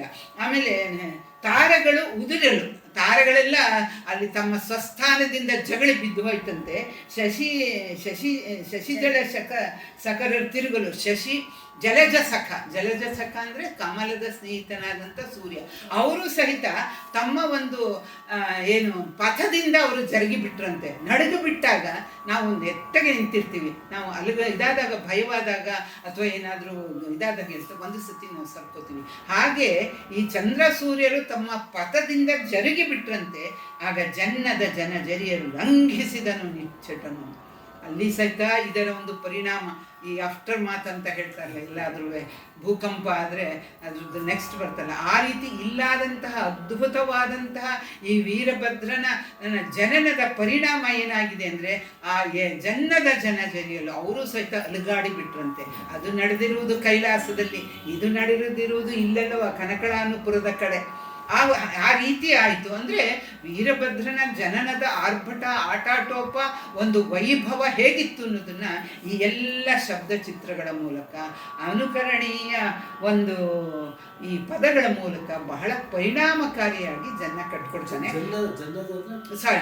ರಾಘವಾಂಕ ಕಟ್ಕೊಡ್ತಾನೆ. ಯಜ್ಞ ಜನ ಅದನ್ನ ಈ ವೀರಭದ್ರ ರಗಳೆಯಲ್ಲಿ ಹರಿಹರನು ಮಾಡ್ತಾನೆ. ಬುಗಿ ಬುಗಿಲ್ ಚಿಟಿಲ್ ಚಿಟಿಲ್ ಬುರ್ ಬುಗಿಲ್ ಬುಗಿಲೆಂದ ಬುಗಿ ಬಿಟಿಲ್ ಬುಗಿ ಚಿಟಿಲ್ ಚಿಟ್ ಚಿಟಿಲ್ ಬುಗಿಲೆಂದು, ಇಷ್ಟರಲ್ಲಿ ನಿಂತು ಹೋಗ್ಬಿಡುತ್ತೆ ಅವತ್ತು. ಆದರೆ ಇಲ್ಲಿ ಕೊಡುವುದು ಇನ್ನೂ ಹೆಚ್ಚು ಪರಿಣಾಮಕಾರಿಯಾಗಿದೆ. ಏಕೆಂದರೆ ಇನ್ನೊಂದು ಛಂದಸ್ಸಿನ ಮೇಲೆ ಹೋಗುತ್ತದೆ. ಇದು ಲಲಿತರಗಳೆ, ಇದರ ಒಂದು ಮಿತಿ ಅಥವಾ ಪದಗಳ ಮಿತಿ, ಮಾತ್ರೆಯ ಮಿತಿ ಇಷ್ಟೇ ಇರುವಾಗ, ಅಷ್ಟೇ ಪದಗಳಲ್ಲಿ ಅಷ್ಟೇ ಮಾತ್ರೆಗಳಲ್ಲಿ ಇವನು ಕಟ್ಟಿಕೊಡುವಾಗ ಅವನ ಕೈ ಕಟ್ಟಿ ಹಾಕುತ್ತೆ. ಇಲ್ಲಿ ಸ್ವಾತಂತ್ರ್ಯ ಜಾಸ್ತಿ ಇರೋದ್ರಿಂದ ಇನ್ನೂ ಹೆಚ್ಚಿನ ಆರ್ಭಟವನ್ನು ಅವನು ತೋರಿಸಬಹುದು. ಕಡುಪಿಂಹಾರಿದ ಭಾರಕ್ಕೆ ಇಳೆ ಬಿರಿದ ಅಹಿಪನ ಹೆಡೆ ಮುರಿದು ಒಟ್ಟಿದ ಕಮಟನ ಬೆನ್ನಿನ ಕರ್ಪರ ಒಡೆದು ಅಡಿಯಣಲೋ ಕಂಗಡು ಉಡುಗೆ ಕಡೆದು ಉಳಿದ ಆಮೇಗಣ ಲೋಕಾವಳಿಯ ನಡುವಣ ಬಾಂಧಣ ಗೊರೆಯಲು ಮಕುಟಂ ರುದ್ರನ ಮುಡಿಗೂರ್ವನೆ ಹಿಡಿದು ಏಳ್ನೆಲೆಯ ಮಹಾಸತ್ತಿಗೆಗೆ ಅಡಸಿದ ಕಾವೋ ಎಂಬಂತಿರೆ ಬೆಳೆದ ಅಧಟಿಂಗೆ ಅತಿ ಪೆರುಗಾದಂ ಶಿವನು. ಮತ್ತೊಂದು ವೀರಭದ್ರೇಶ್ವರನ ಆರ್ಭಟದ ಜನನಕ್ಕೆ ಮತ್ತೊಂದು ಅದ್ಭುತವಾದಂತಹ ಒಂದು ಚಿತ್ರವನ್ನು ಕಟ್ಟಿಕೊಡ್ತಾನೆ. ಕಡುಪಿಂ ಹಾರಿದ ಭಾರಕ್ಕೆ ಇಳೆಬಿರಿದು ಅವನು ಏನು ಅವನ ಕಣ್ಣಿನಿಂದ ಹಾರಿ ನೆಲದ ಮೇಲೆ ಒಂದು ಸತಿ ಜಂಪ್ ಮಾಡಿ ಬೀಳ್ತಾನೆ. ಅದಕ್ಕೆ ಭೂಮಿ ನಡುಗಿ ಹೋಯ್ತಂತೆ. ಅಹಿಪನ ಹೆಡೆ ಮುರಿದುದು. ಅಹಿಪ ಅಂತಂದ್ರೆ ಸರ್ಪರಾಜ ಅಂದ್ರೆ ಯಾರಿಲ್ಲಿ? ಆದಿಶೇಷ. ಭೂಮಿಯನ್ನು ಹೊತ್ತಿರುವಂತಹ ಆದಿಶೇಷ ತನ್ನ ಸಹಸ್ರ ಹೆಡೆಗಳಿಂದ ಹೊತ್ತಿದ್ದಾನೆ ಅಂತ ಹೇಳ್ತಾನೆ. ಆ ಸಹಸ್ರ ಹೆಡೆಗಳು ಮುರಿದು ಹೋಯ್ತಂತೆ. ಅದು ಹೀಗಿರುವಂಥದ್ದು ಮುರಿದು ಹೋಯ್ತಂತೆ. ಆಮೇಲೆ ಕಮಟನ ಬೆನ್ನಿನ ಕಪ್ಪರ ಒಡೆದು, ಕಮಟ ಅಂತಂದರೆ ಈ ಸಮುದ್ರ ಮಥನದ ಸಂದರ್ಭದಲ್ಲಿ ಇದನ್ನು ಮಂದರ ಪರ್ವತ ಕುಸಿಯುವುದಕ್ಕೆ ಶುರುವಾದಾಗ ವಿಷ್ಣು ಆಮೆಯ ಆಕಾರದಲ್ಲಿ ಬಂದು ಕಮಠನ ಇದರಲ್ಲಿ ರೂಪದಲ್ಲಿ ಬಂದು ಆ ಮುಳುಗುತ್ತಿದ್ದಂತಹ ಮಂದರ ಪರ್ವತವನ್ನು ತನ್ನ ಬೆನ್ನನ್ನು ಕೊಟ್ಟ. ನೋಡಿ ಇದು ಎಷ್ಟು ಸೈಂಟಿಫಿಕ್ ಆಗೂ ಇದೆ ಅಂದರೆ, ಈಗ ನಾವು ಕಡಗೋಲು ಅಂತಂದರೆ ಹೀಗೆ ಮೇಲಿರುತ್ತೆ, ಕೆಳಗಡೆ ಭಾಗದಲ್ಲಿ ದಪ್ಪಿರುತ್ತೆ. ಆಮೇಲೆ ಅದನ್ನೊಂದು ಕೋಲಿಗೆ ಕಟ್ಟುತ್ತಾರೆ. ದಾರದ ಸಹಾಯದಿಂದ ಕಡಿಯುವಾಗ ಅದು ಆಮೇಲೆ ಅಲ್ಲಲ್ಲೇ ಗ್ರೂಗಳಿರುತ್ತೆ. ಆ ಗ್ರೂಗಳಿರೋದ್ರಿಂದ ಅದು ಅಲ್ಲಿ ನಿಲ್ಲುತ್ತೆ. ಯಾವಾಗಲೂ ನಾವು ಬೆಣ್ಣೆ ಕಡಿಯುವಾಗ ಕೈಯಲ್ಲಿ ಬಿಟ್ಟರೆ ಹೀಗೆ ಹಿಂದಿನ ಕಾಲದಂತೆ ಅದನ್ನು ಕಡಿಯುವಾಗ ಅದು ಮತ್ತೆ ಮೊಸರಿನ ಒಳಗೆ ಹೋಗುವುದಿಲ್ಲ. ಆದರೆ ಇಲ್ಲಿ ಕಡತ ಏನು, ಪರ್ವತ ಹೇಗಿರುತ್ತೆ? ಹೀಗಿರುತ್ತೆ. ಅದರಿಂದ ಏನಾಗುತ್ತೆ, ಕೆಳಗಡೆ ಭಾರ ಅಗಲ. ಅದನ್ನ ಈ ಸರ್ಪವನ್ನೇ ಇಟ್ಟುಕೊಂಡು ಕಡಿತಿರುವಾಗ ಆ ಕಡೆತವನ್ನು ನಡೀತಾ ಇರುವಾಗ ಅದೇನಾಗುತ್ತೆ, ತನ್ನ ಭಾರಕ್ಕೆ ತಾನೆ. ಆಮೇಲೆ ಈ ಟೇಪರಿಂಗ್ ಇದೆಯಲ್ಲ, ಆ ಕಾರಣದಿಂದ ಅದಕ್ಕೆ ಈ ಗ್ರೂ ಯಾವುದು ಇಲ್ಲದೆ ಹಿಡಿದುಕೊಳ್ಳುವುದಕ್ಕಾಗದೆ ಅದು ಕುಸಿಯುವುದಕ್ಕೆ ಶುರುವಾಯಿತು. ಹಾಗೆ ಕುಸಿಯುವುದಕ್ಕೆ ಶುರುವಾದಾಗ ಕಡತ ಸಮುದ್ರೊಳಗೆ ಮುಳುಗೋದ್ರೆ ಅದನ್ನು ಕಡತ ಎಲ್ಲಿಂದ ಕಡಿದ ಇದ್ರೆ ಒಳಗಿಂದ ಆ ಶಾಪದಿಂದಾಗಿ ಸಮುದ್ರದಲ್ಲಿ ಸೇರಿ ಹೋದಂತಹ ವಸ್ತುಗಳನ್ನು ಪಡೆಯುವುದು ಹೇಗೆ?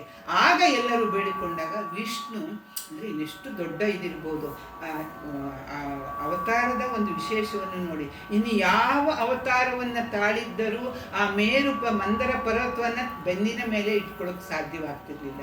ಅದು ಕಮಟ ಅಂದರೆ ಸಮುದ್ರದಲ್ಲಿ ಈಜುವಂತಹ ಆಮೆ. ಅದು ನೆಲದ ಮೇಲೂ ಬರುತ್ತೆ, ಸಮುದ್ರದ ಮೇಲೂ ಬರುತ್ತೆ. ಸಮುದ್ರದ ಒಳಗೆ ಈಜಿಕೊಂಡೆ ಅದರ ಗಟ್ಟಿಯಾದ ಚಿಪ್ಪಿನಂತಹ ಬೆನ್ನ ಮೇಲೆ. ಇಲ್ಲದಿದ್ದರೆ ಆ ಮಂದರ ಪರ್ವತದ ಭಾರದಿಂದ ಇನ್ಯಾವುದಾದ್ರು ಅವತಾರದಲ್ಲಾಗಿದ್ದರೆ ಅದು ಹೋಗ್ತಾ ಇತ್ತು. ಎಷ್ಟು ಚೆನ್ನಾಗಿದೆ ನೋಡಿ. ಹಾಗಾಗಿ ಗಟ್ಟಿಯಾದ ಚಿಪ್ಪಿನಂತಹ ತನ್ನ ಬೆನ್ನಿನ ಮೇಲೆ ಆ ಸಮುದ್ರದ ಒಳಗೆ ತೇಲುತ್ತಲೇ ಹದವಾದ ಒಂದು ಇದರಲ್ಲಿ ಏನು ಎತ್ತರದಲ್ಲಿ ಆ ಕಡತಕ್ಕೆ ಅನುಕೂಲವಾಗುವಂತಹ ರೀತಿಯಲ್ಲಿ ಅವನು ಆಮೆಯ ಅವತಾರವನ್ನು ಮತ್ತು ಕೂರ್ಮ ಅವತಾರವನ್ನು ತಾಳಿ ಅದನ್ನು ಹೀಗೆ ಇದನ್ನು ಸಮುದ್ರ ಅಂತ ನಾವು ಭಾವಿಸಿದ್ರೆ ಹೀಗೆ ಮಧ್ಯದಲ್ಲಿ ಹೀಗೆ ತನ್ನ ಬೆನ್ನನ್ನು ಇಟ್ಕೊಂಡಿದ್ದಾನೆ. ಅದರದ್ದು ಮೇಲ್ಗಡೆ ಸಮುದ್ರ. ಈ ಥರ ಆ ಕಮಟನ ಬೆನ್ನಿನ ಕಪ್ಪರ ಒಡೆದುದು. ಅದು ಏನು ಚಿಪ್ಪಿತ್ತು, ಆ ಚಿಪ್ಪು ಚೂರಾಗೋಯ್ತಂತೆ. ಲೋಕಗಳು ಉಡುಗೆ, ಲೋಕಗಳೆಲ್ಲ ಎಷ್ಟು ನಾವು ಇದ್ರ ಲೋಕಗಳು, ಈರೇಳು ಲೋಕಗಳು ಅಂತ ಹೇಳ್ತೀವಿ, ಅದೆಲ್ಲ ಉಡುಗಿ ಹೋಯ್ತಂತೆ. ಅಂದರೆ ಒಂಥರ ಕಾಂಟ್ರಾಕ್ಟ್ ಆದಂಗೆ ಆಗೋಯ್ತಂತೆ, ಸಂಕೋಚನಗೊಂಡು ಉಡುಗೆ. ಕಳೆದು ಉಳಿದ ಮೇಘನ ಲೋಕಾವಳಿಯ ನಡುವಣ ಬಾಂಧನವರಿಲ್ಲ. ಕಳೆದು ಉಳಿದ ಮೇಲೀಗ ಭೂಮಿಯಿಂದ ಕೆಳಗಡೆ 7 ಲೋಕ ಅಂತ ಹೇಳ್ತಾರೆ, ಮೇಲ್ಗಡೆ 7 ಲೋಕ ಅಂತ ಹೇಳ್ತಾರೆ. ಅತಳ ವಿತಳ ಸುತಳ ಪಾತಾಳ ತಳಾತಳ ರಸಾತಳ ಇದು ಅಂತ ಹೇಳಿ ಕೆಳಗಡೆ 7 ಆದರೆ ಭೂರ್ಭುವ ಸ್ವಹ ಇದು ಭೂರ್ಭುವಃ ಸ್ವಹ ಮಹಃ ಜನಃ ತಪಃ ಸತ್ಯಲೋಕ, ಈ 7 ಲೋಕಗಳು. ಅದೇನಾಯಿತು, ಇವನ ಒಂದು ಆರ್ಭಟದ ಜನನದಿಂದ ಅವುಗಳ ಒಂದು ಯಾವ ಒಂದು ಎತ್ತರದಲ್ಲಿದ್ರು ಅವುಗಳೆಲ್ಲ ಕನ್ಫ್ಯೂಸ್ ಆದಂಗಾಗಿ ಒಳಗಡೆ ಇದು ಮಾಡಿಬಿಟ್ಟು ಕಡೆಗೆ ಈ ಎಷ್ಟು ಚೆನ್ನಾಗಿದ್ದಾನೆ ಹೇಳಿದ್ದಾನೆ ಅಂದರೆ, ನಡುವಣ ಬಾಂಧವರ ಏಳು ಮುಕುಟಂ ರುದ್ರನ ಮುಡಿಗೂರುವರೆ ಹಿಡಿದು 7ನೆಲೆಯ ಮಹಾಸತಿಗೆ 7 ಲೋಕಗಳಿಗೆ ಅದು ಒಂದು ಛತ್ರಿ ಏನು ಅನ್ನುವಂತಹ ರೀತಿಯಲ್ಲಿ ಇವನು ನಿಂತಂತೆ. ಅದನ್ನು ನಮ್ಮ ಕಲ್ಪನೆಯನ್ನು ವಿಸ್ತಾರ ಮಾಡಿಕೊಳ್ಬೇಕು. ನಾವು ಎಷ್ಟು ಭವ್ಯವಾಗಿ ಕಲ್ಪನೆ ಮಾಡಿಕೊಂಡು ಬರಬೇಕು, ಭೂಮವಾಗಿ ಕಲ್ಪನೆ ಮಾಡಿಕೊಳ್ಳಬಲ್ಲೆವೋ ಅಷ್ಟು ಚೆನ್ನಾಗಿ ನಮಗೆ ಈ ಚಿತ್ರ ಸಿಗುತ್ತೆ. ಆಮೇಲೆ ಕಾವ್ಯವನ್ನು ಆಸ್ವಾದಿಸೋದಕ್ಕೆ ಸಾಧ್ಯವಾಗುತ್ತೆ. ಇವನು ಎತ್ತರಕ್ಕೆ ನಿಂತಿದ್ದಾನೆ, ಆ 7 ಲೋಕಗಳಿಗೆ ಛತ್ರಿಯಂತಹ ರೀತಿಯಲ್ಲಿ ಮಹಾಸತ್ತಿಗೆ. ಸತ್ತಿಗೆ ಅಂದರೆ ಈ ಅರಸರಿಗೆ ಅವರ ಒಂದು ಇದ್ರ ಛತ್ರ ಇರುತ್ತಲ್ಲ, ಛತ್ರಿ ತಳದು ಮಹಾಸತ್ತಿಗೆ ಅರಸಿದ ಕಾವು ಆ ಒಂದು ಹಿಡಿಯೇನೋ ಅನ್ನುವಂತಹ ರೀತಿಯಲ್ಲಿ ಎಂಬಂತಿರೆ ಬೆಳೆದ ಅದಟಿಂಗೆ ಅತಿ ಬೆರಗಾದನು ಶಿವನು. ತನ್ನ ಕಣ್ಣಿನಿಂದಲೇ ಹೊಮ್ಮಿರುವ ಇವನು ಏನು ಬೆಳೆದಿದ್ದಾನೆ. ಆ ಕಮಟನ ಚಿಪ್ಪು ಒಡೆಯಿತು, ಲೋಕಗಳು ಕುಸಿದು ಹೋದವು, 7 ಲೋಕಗಳು ನಡಗಿ ಹೋದವು, ಅದಕ್ಕೆ ಛತ್ರಿಯ ಕಾವು ಅನ್ನುವಂಥ ರೀತಿಯಲ್ಲಿ ನಿಂತಾನೆ. ಅವನಿಗೆ ಏನಿದು, ಯಾರು ಹೀಗೆ ಇದು ಅಂತೇಳಿ ಅವನಿಗೆ ತುಂಬ ಬೆರಗಾದಾಗ ಅವನು ತನ್ನಲ್ಲಿ ಯೋಚನೆ ಮಾಡ್ತಾನೆ.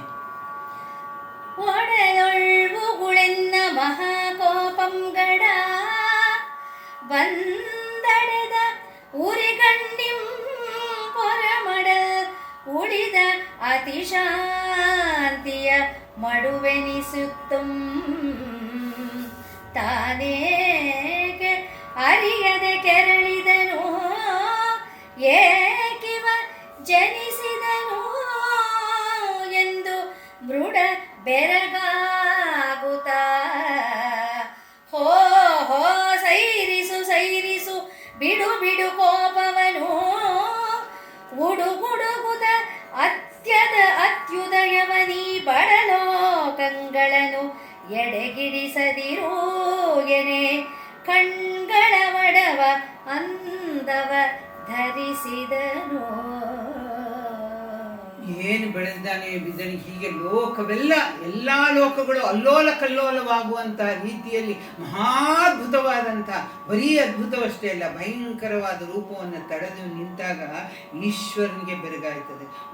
ಒಡಲೊಳಗೆ ಉಳ್ಳ ಎನ್ನ ಮಹಾಕೋಪಂಗಡ, ನನ್ನ ಒಳಗಡೆ ಯಾವ ಕೋಪ ಒಂದು ಇಡಿಗಿರ್ದಿತ್ತು ಅದೇ ಅಲ್ವಾ ಇದು.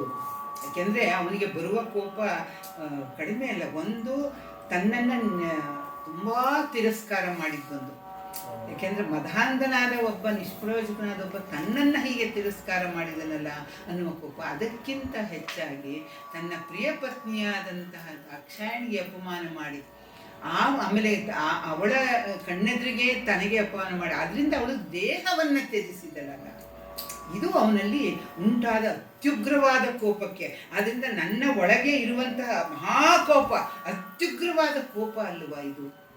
ಅದು ಬಂದೆಡೆ ಉರಿಗಣ್ಣಿಂ ಪೊಡಮಡಲು ಉಳಿದ ಅತಿಶಾಂತಿಯ.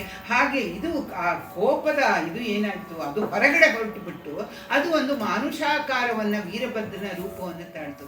ಈಗ ಬಿರುಗಾಳಿ ಬಂದು ಅದೆಲ್ಲವನ್ನು ಕೊಚ್ಚಿಕೊಂಡು ಹೋದ ಮೇಲೆ ಇದು ಎಷ್ಟು ಶಾಂತಿಯಾಗಿರುತ್ತೆ ಅಂದರೆ ಅದು ಮಾಡಿದ ಅನಾಹುತ ಕಾಣುತ್ತೆ, ಆದರೆ ಗಾಳಿ ಮತ್ತೆ ಯಥಾ ಪ್ರಕಾರ ಶಾಂತವಾಗಿ ಬೀಸ್ತಾ ಇರುತ್ತೆ. ಹಾಗೆ ಇವನ ಒಳಗೆ ಅವಿತಿಟ್ಟಂತಹ ಅಥವಾ ಇವನ ಒಳಗಿಂದ ಉಕ್ಕಿದಂತಹ ಅತ್ಯುಗ್ರವಾದ ಆ ಕೋಪದಿಂದ ಈ ಒಂದು ಸ್ವರೂಪ ರಚಿತವಾಯಿತು. ಒಳಗಡೆ ಇನ್ನು ಉಳಿದದ್ದೇನು, ಹೊರಮಡಲು ಈ ಕೋಪ ಉರಿಗಣ್ಣಿಂದ ಹೊರಮಡಲು ಉಳಿದ ಅತಿಶಾಂತಿಯ ಮಡು. ಶಾಂತಿಯ ಮಡು, ಕಲಕಿಲ್ಲ, ಒಂದು ತಿಳಿಯಾಗಿ ಕಾಣ್ತಾ ಇದೆ. ಆ ರೀತಿಯಲ್ಲಿ ಇವನ ಮನಸ್ಸು ಉಳಿದಾಗ, ಶಾಂತಿಯ ಮಡುವಿನಂತೆ ಇವನ ಮನಸ್ಸು, ಆ ಕೋಪವನ್ನೆಲ್ಲ ವೀರಭದ್ರನ ಮೂಲಕ ಅವನು ಹೊರಬಂದಾಗ, ಉಳಿದಾಗ ಅವನಲ್ಲಿ ಒಂದು ಆತ್ಮಾವಲೋಕನ ಉಂಟಾಗತ್ತೆ. ತಾನೇ ಕರೆಯದೆ ಕೆರಳಿದನು. ಯಾತಕ್ಕೆ ನಾನು ಇಷ್ಟೊಂದು ಕೋಪಗೊಂಡು ಬಿಟ್ಟೆ, ಏಕಿವ ಜನಿಸಿದನು. ಇವನು ಸಾಮಾನ್ಯನಾಗಿ ಜನಿಸಿಲ್ಲ, ಇಡೀ 7 ಸಪ್ತ ಲೋಕಗಳನ್ನು ತತ್ತರಗೊಳಿಸುವಂತಹ ರೀತಿಯಲ್ಲಿ ಇವನು ಯಾಕೆ ಹುಟ್ಟಿದ. ಮೃಡ ಬೆರಗಾಗುತ್ತ ಹೋ ಹೋ ಸೈರಿಸು ಸೈರಿಸು ಅದು ಹೇಳುವ ರೀತಿ. ಅವನು ಉಗ್ರತನದ, ಈಗೇನು ಅವನ ಉಗ್ರತನದ ಸ್ವರೂಪಕ್ಕೆ ಸರಿಯಾದ ಒಂದು ಇದು ಬೇಕು, ದಾರಿ ಬೇಕು. ಅದನ್ನು ಪ್ರಕಟಿಸುವಂತಹ, ಅದನ್ನು ಹೊರಹಾಕುವಂತಹ ಯಾವುದಾದೊಂದು ಕಾರ್ಯ ಅವನಿಗೆ ಬೇಕು. ಕೋಪದಿಂದ ಇದಾಗಿರುವಾಗ ಅದನ್ನು ತಣಿಯುವುದು ಹೇಗೆ ಅಂತಂದರೆ, ಅವನಿಗೆ ಯಾವುದಾದ್ರೂ ಒಂದು ಅತ್ಯುಗ್ರವಾದ ವಿನಾಶಕಾರಿ ಕೆಲಸವನ್ನು ಅವನಿಗೆ ಕೊಟ್ಟರೆ ಮಾತ್ರ ಆ ಕೋಪ ಹೊರಗೆ ಬಂದು ಅಲ್ಲಿ ವಿನಾಶವಾಗಿ ಆಮೇಲೆ ಅವನು ತಣೀತಾನೆ. ಹಾಗೆ ಹೇಳ್ತಾನೆ, ಓಹೋ ಸೈರಿಸು ಸೈರಿಸು, ಸ್ವಲ್ಪ ತಡಿ ಕೂಡುತ್ತಿದ್ದಾನೆ, ಕೂಗಾಡ್ತಿದ್ದಾನೆ, ಕಿರುಗಾಡ್ತಿದ್ದಾನೆ. ಆ ಎತ್ತರ ಎಲ್ಲ ನೋಡ್ಬಿಟ್ಟು ಬಿಡು ಬಿಡು ಕೋಪವ, ಕೋಪವನು ಉಡುಗುಡುಗು ಅತ್ಯುದಯವನು ಈ ಬಡ ಲೋಕಗಳನ್ನು ಎಡೆಗೆಳಿಸದಿರುವೇನೆ. ಇಲ್ಲೆಲ್ಲ ಇರುವುದಂತೆಲ್ಲ ಸಪ್ತಲೋಕಗಳು ಇದಾಗಲಿ, ಊರ್ಧ್ವಲೋಕ ಆಗಲಿ ಅಥವಾ ಅಧೋಲೋಕ ಆಗಲಿ, ಅಲ್ಲಿರುವಂತೆಲ್ಲ ಸಾಮಾನ್ಯ ಬಡ ಜನರು.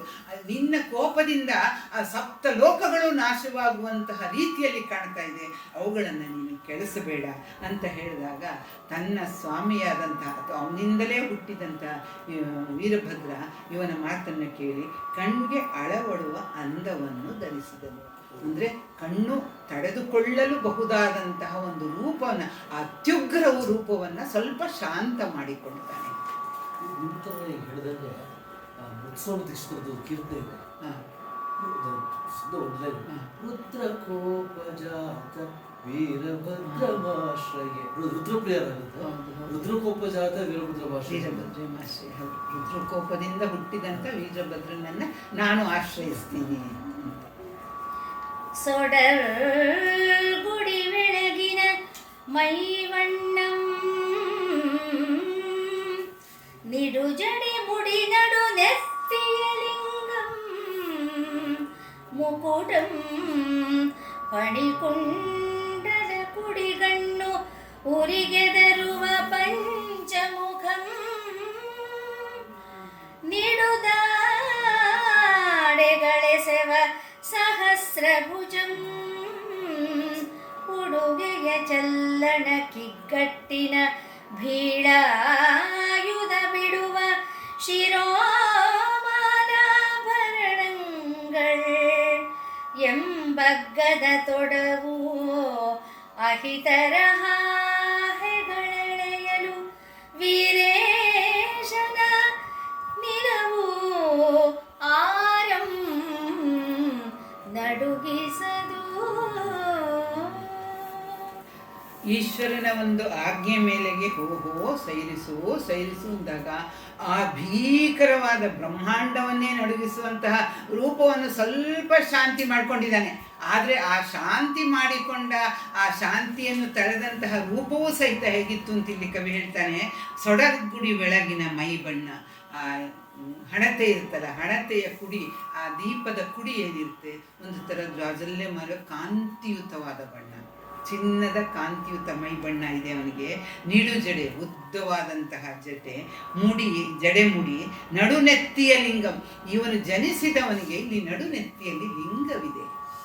ಇದನ್ನ ಹೀಗೆರಡು ತಗೋದು, ನಡುನೆತ್ತಿಯ ಲಿಂಗಂ ಮುಕುಟ. ಆ ನೆತ್ತಿಯ ಲಿಂಗವೇ ಅವನಿಗೆ ಕಿರೀಟ ಅಂತ ತಗೋಬಹುದು, ಅವನಿಗೆ ಕಿರೀಟವಿತ್ತು ಅಂತ ತಗೋಬಹುದು. ಹೀಗೆ ಬಿಡಿಸಿದ್ರೆ ನಡುನೆತ್ತಿಯ ಲಿಂಗಂ ಮುಕುಟ, ನೆತ್ತಿಯ ಆ ಲಿಂಗವೇ ಅವನಿಗೆ ಕಿರೀಟದ ರೀತಿಯಲ್ಲಿತ್ತು ಅಂತ ಅರ್ಥ ಮಾಡ್ಬೋದು. ಅದನ್ನು ಬೇರೆ ಮಾಡಿದರೆ ನಡುನೆತ್ತಿಯ ಲಿಂಗಂ ಮುಕುಟ, ಅವನಿಗೆ ಒಂದು ವಜ್ರದಿಂದ ವರ್ಣ ಸಹಿತವಾದಂತಹ ಒಂದು ಮುಕುಟ ಇತ್ತು, ಕಿರೀಟ ಇತ್ತು. ಫಣಿಕುಂಡಲ, ಅವನು ಈಶ್ವರನ ಇದು ತಾನೆ. ಇಲ್ಲಿ ಕಿವಿಯಲ್ಲಿ ಇದ್ದಿದ್ದು ನಾಗಕುಂಡಲ, ಸರ್ಪಗಳೇ ಕುಂಡಲವಾಗಿತ್ತು. ಕುಡಿಗಣ್ಣು, ಉರಿಗೆದರುವ ಪಂಚಮುಖ, ಉರಿಯನ್ನ ಚೆಲ್ತಿರುವಂತಹ 5 ಮುಖಗಳು. ಈ 5 ಕೆಲವು ಕಡೆ ಅವರ ಕವಿಗಳ ಅತ್ಯುತ್ಸಾಹ ಹೇಗಿರುತ್ತೆ ಅಂದರೆ ಸಹಸ್ರಮುಖ, 2 ಸಹಸ್ರಮುಖ ಅಂತ ಹೇಳ್ತಾರೆ. ಅದು ಹೆಂಗೆ 2 ಸಹಸ್ರಮುಖ ಇದು ಇರುತ್ತೆ ಅಂತ ಸಾಧ್ಯವಿಲ್ಲ. ಇಲ್ಲಿ ಒಂದೊಂದು ಹೀಗೂ ಅಲ್ಲದ ಉತ್ಪ್ರೇಕ್ಷೆ, ಇದು ಬೇಕಾದಷ್ಟು ಉತ್ಪ್ರೇಕ್ಷೆ ಇದೆ. ಇಲ್ಲಿ 5 ಮುಖ, ಆಮೇಲೆ ನಿಡುದಾಡೆ, ಆ ಮುಖಗಳಿಗೆಲ್ಲ ಇಲ್ಲಿ ಕೋರೆದಾಡೆ, ಆ ಕೋರೆದಾಡೆ ಇದ್ದಷ್ಟು ಅದು ಭಯಂಕರ ಸ್ವರೂಪ, ಬೀಭತ್ಸ ರೂಪವನ್ನು ಕೊಡುತ್ತೆ. ಆಮೇಲೆ ಸಹಸ್ರ ಭುಜ, 5 ಮುಖ ಸಹಸ್ರ ಭುಜಗಳು ಅಂತ ಇಲ್ಲಿ ರಾಘವಾಂಕ ಕವಿ ಹೇಳ್ತಾನೆ. ಉಡುಗೆಯ ಚಲ್ಲಣವನ್ನು ಕಟ್ಟಿದ್ದಾನೆ. ಕಿಗ್ಗಟ್ಟಿನ ಬೀಳಾಯುಧ ಅಂದರೆ ಬಹಳ ಭಯಂಕರವಾದ ಒಂದು ಸೊಂಟಕ್ಕೆ ಕಟ್ಟಿದಂತಹ ಒಂದು ಆಯುಧ, ಬಹುಶಃ ಚೂಪಾದ ಹೊಳಪಾದ ಘೋರವೆನಿಸುವಂತಹ ಖಡ್ಗ ಅಂತ ನಾವು ಬೇಕಾದ್ರೆ ತಗೊಳ್ಬಹುದು. ಬೀಳಾಯುಧ, ಬೀಳುವ ಶಿರೋಮಾಲೆ ಅಂದರೆ ಇಳಿಬಿಟ್ಟಿರುವಂತಹ ರುಂಡಮಾಲೆ. ಅವನು ಈಶ್ವರನದೇ ಪ್ರತಿರೂಪವಾದ್ರಿಂದ ಈಶ್ವರನಿಗೆ ಯಾವ ಆಭರಣಗಳು, ಉಡುಗೆ ತೊಡುಗೆಗಳು, ಆಯುಧಗಳಿತ್ತು ಅದರ ಒಂದು ಸ್ವಲ್ಪ ಭಾಗವನ್ನು ಇಲ್ಲಿ ಹೇಳ್ತಾರೆ. ಶಿರೋಮಾಲ ಆಭರಣಗಳೆಂಬ ಅಗ್ಗದ ತೊಡಗು ಅಹಿತರ, ಅದು ಅಗ್ಗದ ಅಂದರೆ ಶ್ರೇಷ್ಠವಾದ ಒಡವೆಗಳಿಂದ ಅಹಿತರ ಹಾಹೆಗಳನ್ನು, ಅಹಿತರ ಕಣ್ಣೆವೆಗಳನ್ನು ಒಂದು ಸೀತನೆನು ಅನ್ನುವಂಥ ರೀತಿಯಲ್ಲಿ ಇದ್ದಂತಹ ವೀರೇಶನ ನಿಲುವು ಆರಂ ನಡುಗಿಸಲು. ಆ ನಿಲುವನ್ನು ನೋಡಿ ಶಾಂತತೆಯನ್ನು ತಳೆದ ಮೇಲೂ ಇವನು ಇಷ್ಟು ಉಗ್ರವಾಗಿದ್ದಾನೆ ಅಂದಮೇಲೆ ಅದಕ್ಕೆ ಮುಂಚೆ ಅವನ ರೌದ್ರ ರೂಪ ಹೇಗಿದ್ದಿತ್ತು. ಇಂತಹ ರೂಪ ನೋಡಿದ ತಕ್ಷಣ ಭಯದಿಂದ ಎಲ್ಲರ ಮೈ ನಡುಗುತ್ತದೆ ವಿನ ಭಕ್ತಿಯಿಂದ ತಕ್ಷಣಕ್ಕೆ ಬಾಗುವುದಿಲ್ಲ. ಇಲ್ಲಿ ಭಯ ಹುಟ್ಟಿಸುವಂತಹ ರೂಪ. ಯಾರನ್ನು ನಡಗಿಸುವುದಿಲ್ಲ ಅಂತ ಕವಿ ಇಲ್ಲಿ ಅಂದರೆ ಪ್ರತಿಯೊಬ್ಬರನ್ನು ನಡಗಿಸುತ್ತದೆ. ಎಲ್ಲರೂ ಅಂತನ್ನುವಾಗ ಪ್ರಪಂಚದ ಎಲ್ಲರನ್ನೂ ಅನ್ನೋ ಅರ್ಥ. ಬೇಕಾದ್ರೆ ಅದರಲ್ಲಿ ಬ್ರಹ್ಮ ವಿಷ್ಣು ದೇವತೆಗಳು ಎಲ್ಲರೂ ಬರ್ತಾರೆ. ಹಾಗೆ ಆರನ್ನು ಅನ್ನುವಾಗ ಇಡೀ ಈಶ್ವರನನ್ನು ಬಿಟ್ಟು ಪ್ರತಿಯೊಬ್ಬರನ್ನು ನಾವು ಸೇರಿಸ್ಕೊಳ್ಳಬಹುದು. ಜವನೋಲಗ ಶಾಲೆಯ ಬಾದಣಗೆ ಒರೆಗೆಂದೆನಿಸುವ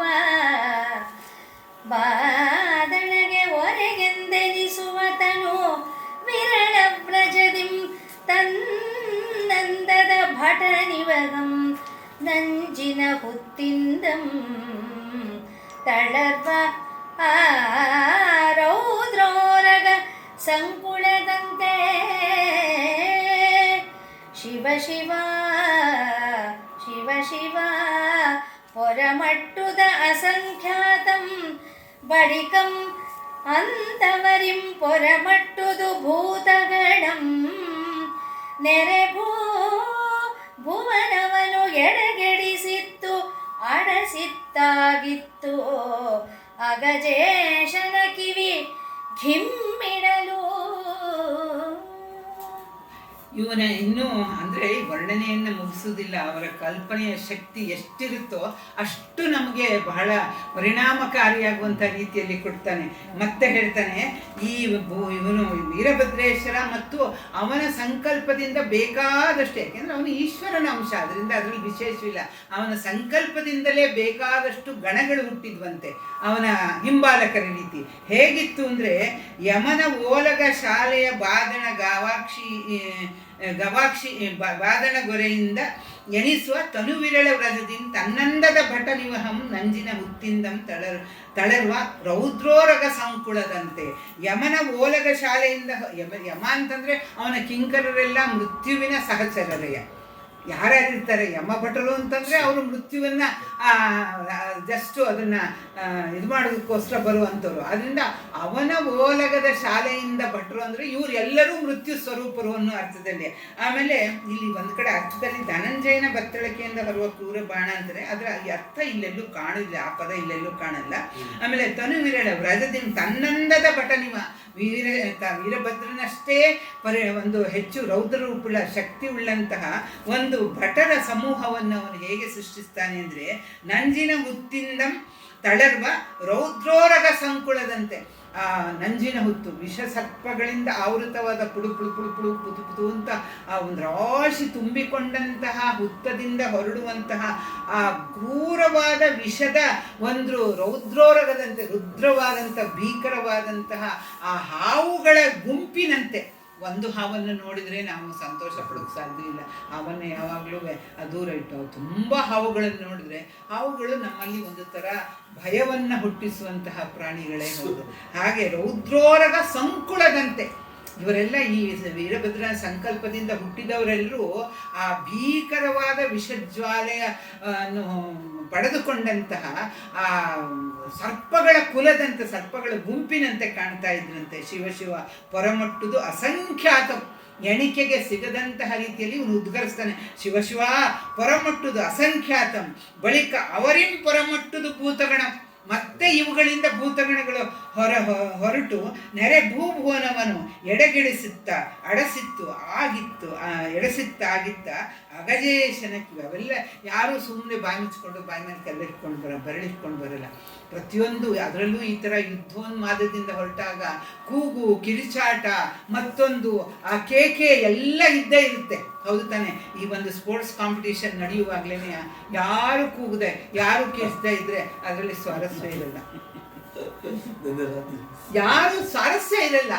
ಅವ್ರು ವಾಹಾ ಅಂತ ಹೇಳ್ತಾರೆ, ಕಮಾನ್ ಕಮಾನ್ ಅಂತ ಹೇಳ್ತಾರೆ.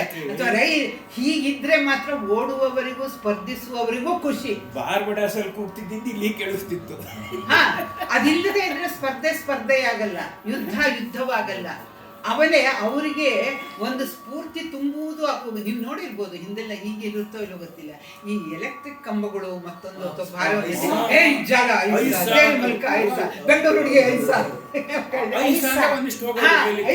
ಐಸ ಅಂದ್ರೆ ಅದು ಅವರಿಗೆ ಆ ಸ್ಫೂರ್ತಿ ತುಂಬುವಂತ, ಅವಕ್ಕೆ ಅರ್ಥ ಇರ್ಬೇಕಾದಿಲ್ಲ. ಹೌದು ತಾನೆ, ಸ್ಫೂರ್ತಿ ತುಂಬುವಂತಹ ಒಂದು ನುಡಿಗಳು. ಹಾಗೆ ಇಲ್ಲಿ ಹೋ ಹಾ ಹೀ ಅಂತವರೆಲ್ಲ ಕೂಗಾಡ್ತಾ ಇರುವಾಗ ಅಷ್ಟು ಆ ಭೂತಗಣಗಳು, ಇವುಗಳು ಪಿಶಾಚಗಣಗಳು, ಆ ವೀರಭದ್ರನ ಆ ಪ್ರಮಥ ಅವೆಲ್ಲ ಹೇಗಿತ್ತು ಅಂದರೆ ಅವುಗಳೆಲ್ಲ ಉತ್ಸಾಹದಿಂದ ಯುದ್ಧೋತ್ಸಾಹದಿಂದ ಕೂಗ್ತಾ ಇರುವಾಗ ಅಗಜೇಶನ ಕಿವಿ ಗಿಮ್ಮಿಡಲು, ಅವನ ಕಿವಿ ಗಿಮ್ ಅನ್ನಿಸಿ, ಯಾವುದೇ ಸದ್ದು ಒಂದು ಮಿತಿಯ ಒಳಗಿದ್ದರೆ ನಮ್ಮ ಕಿವಿ ತಡ್ಕೊಳ್ಳುತ್ತೆ, ಅದನ್ನು ಮೀರಿದಾಗ ನಾವು ಹಾಗೆ ಈಶ್ವರನ ಕಿವಿಯೇ ಘಮ್ ಅನ್ನುವಂಥ ರೀತಿಯಲ್ಲಿ ಇವುಗಳ ಆರ್ಭಟ, ಕೂಗಾಟ, ಚೀತ್ಕಾರ ಇತ್ತಂತೆ. ಸಿಡಿದೆಳುವಿನ ಸೆಕ್ಕೆಯ ದಾವಾಗ್ನಿಯ ಮೊಳೆಗಳ ಬಡಬಾಗ್ನಿಯ ಚರ್ಮದ ಹೊಟ್ಟಿಗಳ ಎಳನೇಸರ ಕಡುವಿನ ತೊಡಗಂ ಕಾಲನ ಕಂಗಳ ಹುಬ್ಬುಗಳ ಅಸುರರ ತಲೆಗಳ ಗೆಜ್ಜೆ ಮಡಿಸಿದ ಶೇಷನ ಬಂದಿಗೆ ಮಾರಿಯ ಮಂಡೆಯ ನಡುಗಂಠೆಯ ಮೃತ್ಯುವಿನ ಒಳನರ ಉರಿದು ಒಂಗಲ್ ಪಿಡಿದ ಒಣಗಲ್ ಕರಳುಳ್ಳ ಹಿಡಿಲ ಚರ್ಮದ ಹಲಗೆಯ ಕಡುಗಲಿ ಕಣ್ಗೊಪ್ಪಿದನು. ಅವನಿಗೆ ಏನೇನು ಒಡವೆಗಳನ್ನು ಧರಿಸಿದ್ದಾನೆ ಅವನ ದೇಹದಲ್ಲಿ ಅಂದರೆ ಸಿಡಿದ ಎಲುಬಿನ ಚಕ್ಕೆಯ ಸಿಡಿದಂತಹ ಎಲುಬುಗಳನ್ನು ಧರಿಸಿದ್ದಾನೆ. ದಾವಾಗ್ನಿಯ ಮೊಳೆಗಳ ದಾವಾಗ್ನಿಯನ್ನೇ ಅವನ ಮೈಯಲ್ಲಿ ಧರಿಸಿದ್ದಾನೆ. ಬಡಬಾಗ್ನಿಯ ಚರ್ಮದ ಪಟ್ಟಿಗಳು, ಬಡಬಾಗ್ನಿ ಅಂದರೆ ಅದೇ ಸಮುದ್ರದೊಳಗಿನ ಬೆಂಕಿಯ ಆ ಚರ್ಮದ ಪಟ್ಟಿಗಳು. ನೇಸರ ಕಡುಹಿನ ತೊಡಹಂ, ಎಳೆನೇಸರ ಅಂದರೆ ಎಳೆಯಾದಂತಹ ಸೂರ್ಯ ಚಂದ್ರರನ್ನೇ ಒಡವೆಗಳನ್ನಾಗಿ ಅವನು ಮಾಡಿಕೊಂಡಿದ್ದಾನೆ. ಆಮೇಲೆ ಕಾಲನ ಕಂಗಳ ಹುಬ್ಬುಗಳ ಅಸುರರ ತಲೆಗಳ ಗೆಜ್ಜೆ, ರಾಕ್ಷಸರ ತಲೆಗಳನ್ನೇ ಕಾಲಿಗೆ ಗೆಜ್ಜೆಯಾಗಿ ಕಟ್ಕೊಂಡಿದ್ದಾನೆ, ಸೊಂಟಕ್ಕೆ ಗೆಜ್ಜೆಯಾಗಿ. ಅಂದರೆ ಆ ಭೀಕರತ್ವವನ್ನು ಎಷ್ಟು ಭೀಕರವಾಗಿ ತೋರಿಸ್ಬೋದು ಹಾಗೆ ತೋರಿಸಬೇಕಾದ್ರೆ ಇಂತಹ ಒಂದು ವರ್ಣನೆಗಳನ್ನು ಕೊಡಬೇಕು. ಆಮೇಲೆ ಮಡಿಸಿದ ಶೇಷನ ಬಂದಿಗೆ, ಒಡವೆ ಹಾಕ್ಕೊಂಡಿದ್ದಾನೆ, ಗೆಜ್ಜೆ ಇದೆ, ಸೊಂಟದ ಪಟ್ಟಿ ಇದೆ, ಮತ್ತೊಂದಿದೆ. ಹಾಗೆ ತೋಳಬಂದಿ ಇದೆ. ತೋಳಬಂದಿ ಯಾವುದು ಅಂದರೆ ಮಡಿಸಿದ ಶೇಷ, ಅಂದರೆ ಸುತ್ಕೋಬೇಕಾದ್ರೆ ಮಡಿಸ್ಬೇಕು ತಾನೆ. ಆ ಆದಿಶೇಷ ಇದಲ್ಲ, ಆದಿಶೇಷನ್ನೇ ತೊಳಗಿ, ಆದಿಶೇಷನ ಆಕಾರವೆಂಥದ್ದು ಭೂಮಿಯನ್ನೇ ಹೊತ್ತ ಅಂತ ಹೇಳುವಾಗ ಇವನ ಭೀಕರವಾದ ಭೂಮವಾದ ರೂಪ ಇನ್ನೆಷ್ಟಿರ್ಬೋದು. ಆ ಮಡಿಸಿದ ಶೇಷನ ಬಂದಿಗೆ ತೋಳಬಂದಿ ಮಾರಿಯ ಮಂಡೆಯ ನಡುಗಂಟೆ, ಸೊಂಟದಲ್ಲಿ ನಡುಗಂಟೆ ಅಂತ ಕಟ್ತಾರಲ್ಲ, ಅದೇನಂದ್ರೆ ಮಾರಿ ದೇವತೆಗಳ ಆ ಮಂಡೆ, ತಲೆಯನ್ನೇ ನಡುಗಂಟೆಯನ್ನಾಗಿ, ತಲೆಗಳನ್ನೇ ನಡುಗಂಟೆಗಳನ್ನಾಗಿ ಕಟ್ಟಿದ್ದಾನೆ. ಮೃತ್ಯುವಿನ ಒಳನ ಅರಿವುರಿದೊಂಗಲ್ ಪಿಡಿದ ಕರುಳುಗಳನ್ನು ಮಾಲೆಯನ್ನಾಗಿ, ಹಿಣಿಲ ಚರ್ಮ ಅಂದರೆ ಡುಬ್ಬದ ಚರ್ಮ, ಹೀಗೆ ಒಟ್ಟಿನಲ್ಲಿ ಭೀಕರವಾದಂಥ ಬೀಭತ್ಸವಾದಂತಹ ಒಂದು ಚಿತ್ರನಲ್ಲಿ ಹಲಗೆಯ ಕಡುಗಲಿ ಅಂತ. ಹಲಗೆ ಅಂತಂದ್ರೆ ಒಂದು ಬಗೆಯ ಚರ್ಮದ ಗುರಾಣಿ ಅಂತ ಹೇಳ್ತಾರೆ, ಒಂದು ವಾದ್ಯನೂ ಹೌದು, ಡಾಲು ಅಂತ ಹೇಳ್ತಾರೆ, ಅಲ್ಲಿ ಹಲಗೆ ಬಡಿಯುವುದು ಅಂತ ಹೇಳ್ತಾರೆ, ನಗಾರಿ ತನಕ.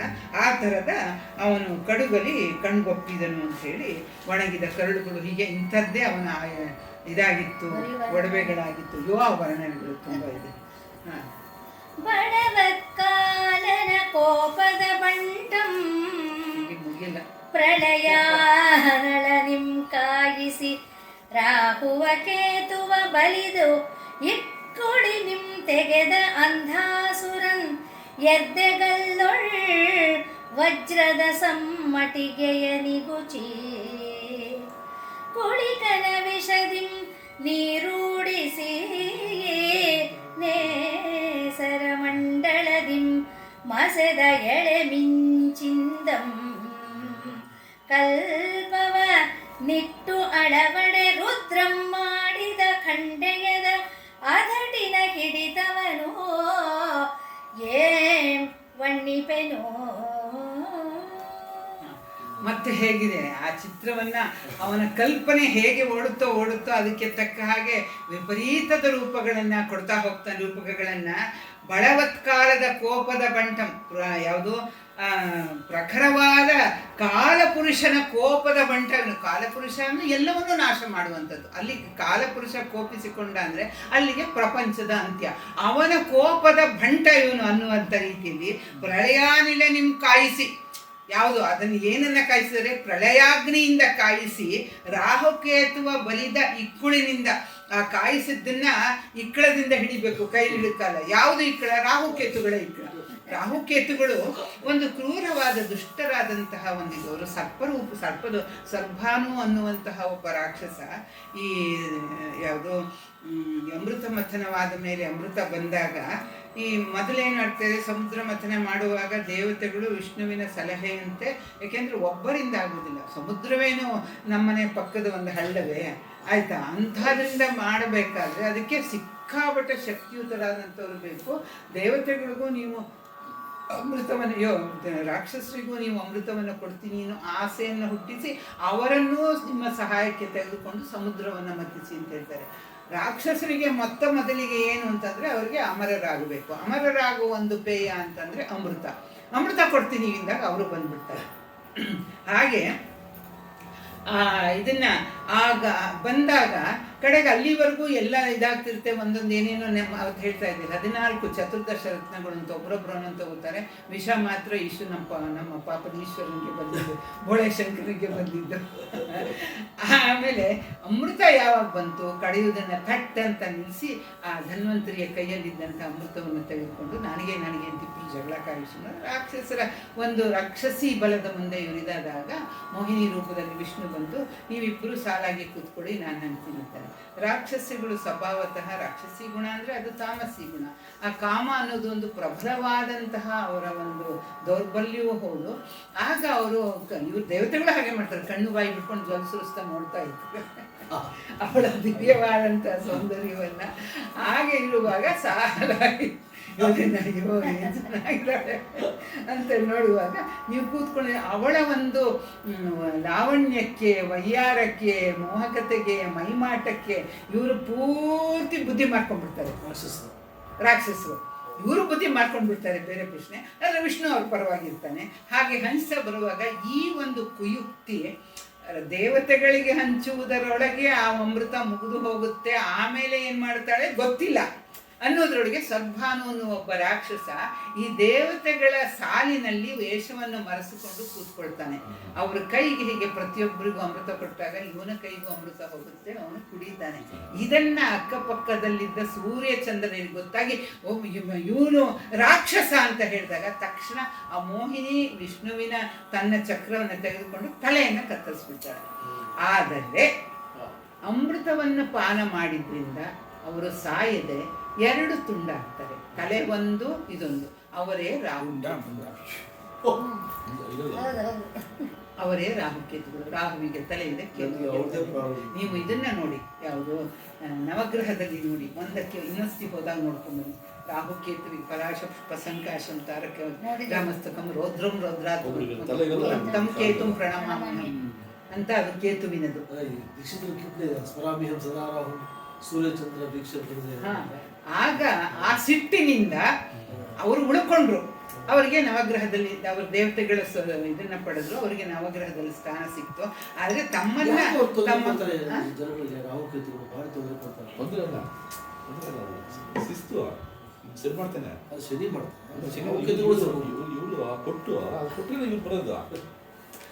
ಆಗ ಈ ರಾಹುಕೇತುಗಳಿಗೆ ಸದಾಕಾಲ ಸಿಟ್ಟಿರ್ತಾರೆ. ಆ ಸಿಟ್ಟಿನಿಂದಲೇ ನಮ್ಮಲ್ಲಿ ಗ್ರಹಣ ಹಿಡಿದಾಗ ಅದು ರಾಹುಗ್ರಸ್ತ ಕೇತುಗ್ರಸ್ತ ಅಂತ ಹೇಳ್ತಾರೆ, ಕೇಳಿದ್ದೀರಾ? ಸೂರ್ಯಚಂದ್ರ ಗ್ರಹಣ ಹಿಡಿದಾಗ ಅದು ಯಾವ ರೀತಿ ಜ್ಯೋತಿಷ್ಯದ ಲೆಕ್ಕಾಚಾರ ಮಾಡ್ತಾರೆ ಗೊತ್ತಿಲ್ಲ. ರಾಹುಗ್ರಸ್ತ ಗ್ರಹಣ, ಕೇತುಗ್ರಸ್ತ ಅಲ್ಲ ನಮಗೆ ಗೊತ್ತಿಲ್ಲ, ನನಗೆ ರಾಹುಗ್ರಸ್ತ ಗ್ರಹಣ, ಕೇತುಗ್ರಸ್ತ ಗ್ರಹಣ ಅಂತ ರಾಹು ಅಂತ ಹೇಳಿ ಹೀಗೆ ಆ ರಾಹು ಇದ್ದಾಗ ಅವರ ಇಕ್ಕಳ ಅಂದ್ರೆ ಎಷ್ಟು ಭೀಕರತೆಯನ್ನ ಒಂದು ಚಿತ್ರ ಕಟ್ಕೊಡ್ತಾರೆ ಅಂದ್ರೆ, ರಾಹು ಕೇತುಗಳ ಬಲಿದ ಇಕ್ಕುಳಿನಿಂದ ತೆಗೆದ ಅಂಧಕಾಸುರನ ಎದೆಗಲ್ಲಿನ ಮೇಲೆ ಅಂಧಕಾಸುರನ ಬಗ್ಗೆ ಈಗ ತಾನೇ ಹೇಳಿದೆ. ಅಂಥ ಭೀಕರ ಅವನ ಎದೆಗಲ್ಲನ್ನ ಈ ಇದಿರ್ತಲ್ಲ ಯಾವುದು ನಾವು ಗಂಧವನ್ನು ತೆಗೆಯೋದಕ್ಕೆ ಸಾಣೆಕಲ್ಲು, ಆ ಸಾಣೆಕಲ್ಲಿನ ರೀತಿಯಲ್ಲಿ ಮಾಡಿಕೊಂಡು ವಜ್ರದ ಚಮ್ಮಟಿಗೆ, ವಜ್ರ ಅಂತಂದ್ರೆ ವಜ್ರ ಇದ, ಆ ಚಮ್ಮಟಿಗೆಯಿಂದ ನಿಗುಚಿ ನೆಟ್ಟಗೆ ಮಾಡಿ, ಆಮೇಲೆ ಕುಳಿಕನ ವಿಷದಿಂದ, ಕುಳಿಕ ಅಂದರೆ ಕೃಷ್ಣ ಸರ್ಪ, ಆ ಕೃಷ್ಣ ಸರ್ಪಗಳೆಲ್ಲ ಅತೀ ಭೀಕರವಾದಂತಹ ಘೋರವಾದಂತಹ ವಿಷವನ್ನು ಹೊಂದಿದ್ದು ಅಂತಿದೆ. ಅದರ ವಿಷದವನ್ನೇ ಇವರಿಗೆ ಕುಡಿಸಿ, ಕುಳಿಕನ ವಿಷದಿ ನೀರು ಉಡಿಸಿ ನೇಸರ ಮಂಡಳದಿ, ಆಮೇಲೆ ಅವನಿಗೆ ಇದನ್ನ ಹೊಳಪನ್ನು ಕೊಡಬೇಕಾದ್ರೆ ಸೂರ್ಯ ಮಂಡಲದಲ್ಲಿ ಅದನ್ನ ಮಸೀತಾರಂತೆ. ಆ ಮಿಂಚಿಂದ ಮಸಿದ ಕಲ್ಪವನ್ನು ನಿಟ್ಟಳವಡೆ ರುದ್ರಂ ಮಾಡಿದ ಖಂಡೆಯದ ಅದಟಿನ ಹಿಡಿತವನು ಏನು ಹೇಳುವನು. ಇಷ್ಟೊಂದು ಅಂದರೆ ಕವಿಯ ಕಲ್ಪನೆಗೆ ನಾವು ಖಂಡಿತ ಮೆಚ್ಚಬೇಕು. ಇಲ್ಲೆಲ್ಲ ಏನು ಅಂದರೆ ಕಾವ್ಯಗಳನ್ನು ನೋಡುವಾಗ ನಾವು ವಿಪರೀತ ರಾಶನಲ್ ಆಗಬಾರ್ದು. ಆವಾಗ ಕಾವ್ಯದ ಸ್ವಾರಸ್ಯವನ್ನು ನಾವು ಕಳ್ಕೊಳ್ತೀವಿ. ಅದನ್ನ ಹಾಗೆ ಇರಬೇಕು. ಕವಿಯ ಕಲ್ಪನೆಗೆ ನಾವು ಏನು ಹಾಗಂದ್ರತ್ತ ಅಂಧಕಾಸುರನಿದೆ, ಅದೇನಿತ್ತೆ, ಅದನ್ನು ತೆಗೆಯೋದಕ್ಕೆ ಸಾಧ್ಯ, ಸೂರ್ಯ ಅಷ್ಟು ದಗ ಉರಿತಾನೆ, ಅಲ್ಲಿ ಮಸೀದಕ್ಕೆ ಸಾಧ್ಯ, ಹೀಗೆಲ್ಲ ಕೇಳಿದ್ರೆ ನೀವು ಕಾವ್ಯವನ್ನು ಕೇಳುವುದಕ್ಕೆ ಲಾಯಕ್ಕಿಲ್ಲ, ನೀವು ಹೊರಟೋಗ್ರಿ.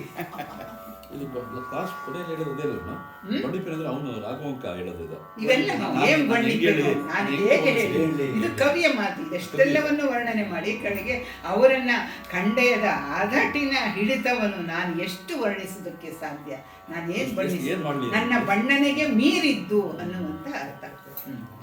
ಘಲ ಘಲ ಘಲ ಛಟ ಛಟ ಛಟ ಘಂ ಘಂ ಘಂ ಘಲ ಘಲ ಘಲವೆಂಬ ಉಲುಕಿನ ಭುಜಶಾಖೆ ದಿಗು ಭಿತ್ತಿಯ ಹೊಲಿಗೆಯ ಹುರಿ ಹರಿಯಲು ಕೈ ಎತ್ತಿದೊಡೆ ಆಗಸದ ಒಡ್ಡಡದ ಅಜನ ಅರಮನೆಯ ತೊಲೆ ಮುರಿಯಲು ನೆಲನಂ ಘಟ್ಟಿಸೆ ಕಮಠನ ಬೆನ್ನೆಲು ನೆಗ್ಗಲ್ ತಿರುಪಿನ ಗಾಳಿಗೆ ದಿಗ್ಮಾರ್ಥನೆ ಎಲೆ ದಪ್ಪಲು ಠಕ್ಕಿಸಿ ಭಾಷೆಗೆನು ಅವಧರಿಸುವ ಧರಿಸೆಂದಂ ಅವಧರಿಸೆಂದಂ ಪಟು ಭಟನು.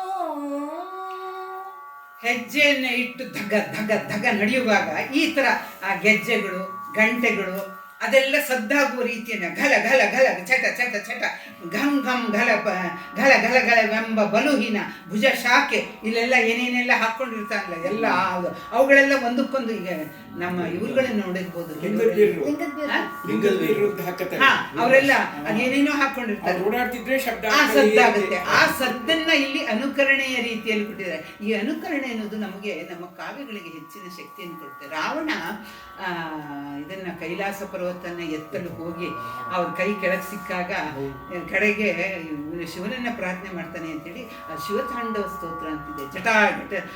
ಜಟಾಘಟಾಟ ಗಲ್ಲವಿ ಪ್ರಚಂಡ ಪಾವಿತಸ್ಥಲೆ ಗಲೇವ ಲಂಬ ಲಂಬಿತ ತಂಗ ಮುಂಗ ಪಾಗಿರೋ ಢಮಡ್ ಢಮಡ್ ಢಮಡ್ ಢಮ ಮಣ್ಣಿನಾದ ಮಡ್ಡ ಅಂತ ಅದು ಸ್ತೋತ್ರ ಇದೆ ನನ್ನ ಹತ್ರ. ಅದು ಢಮರು ಹೇಗೆ, ಅದು ಢಮಡ್ ಢಮಡ್ ಢಮಡ್ಡ ಜಟಾಟವಿ ಗಲಜ್ಜಲ ಜಟ ಇತ್ತು. ಅದು ಅನುಕರಣೆದೆಲ್ಲ ಕೆಲವು ಎಂಥ ಖುಷಿ ಕೊಡುತ್ತೆ ಅಂದರೆ ಮೈಯಲ್ಲಿ ರೋಮಾಂಚನವಾಗುತ್ತೆ. ಶಿವತಾಂಡವ ಸ್ತೋತ್ರ ಎಷ್ಟು ಚೆನ್ನಾಗಿದೆ ಗೊತ್ತಾ, ಅದು ಸರಿಯಾಗಿ ಹೇಳೋರಿಂದ ನೀವು ಕೇಳಬೇಕು. ಇದನ್ನು ಕೇಳಿ, ಯಾವುದು ಕುಲದೀಪ್ ಪೈ ಅಂತ ಹೇಳಿ ಒಂದೇ ಗುರು ಪರಂಪರಾ ಅಂತ ನೀವಿದ್ರೆ ಅದರಲ್ಲಿ 5 ಜನ ಇವರು ಸೇರಿ 4 ಜನ 3 ಜನ ಮಕ್ಕಳು, ಆಮೇಲೆ ಕುಲದೀಪ್ ಪೈ ಅವರು, ಆಮೇಲೆ 8 ಜನ ಹುಡುಗಿಯರು ಹಾಡಿರೋದು ಈ ಶಿವತಾಂಡವ ಸ್ತೋತ್ರ. ಇದೆ ಬಹಳ ಚೆನ್ನಾಗಿದೆ. 18 ಶ್ಲೋಕಗಳಿವೆ ಅದರಲ್ಲಿ. ಆದರೆ ಸಾಧಾರಣವಾಗಿ ಎಲ್ಲರೂ ಹಾಡೋದೊಂದು 7-8.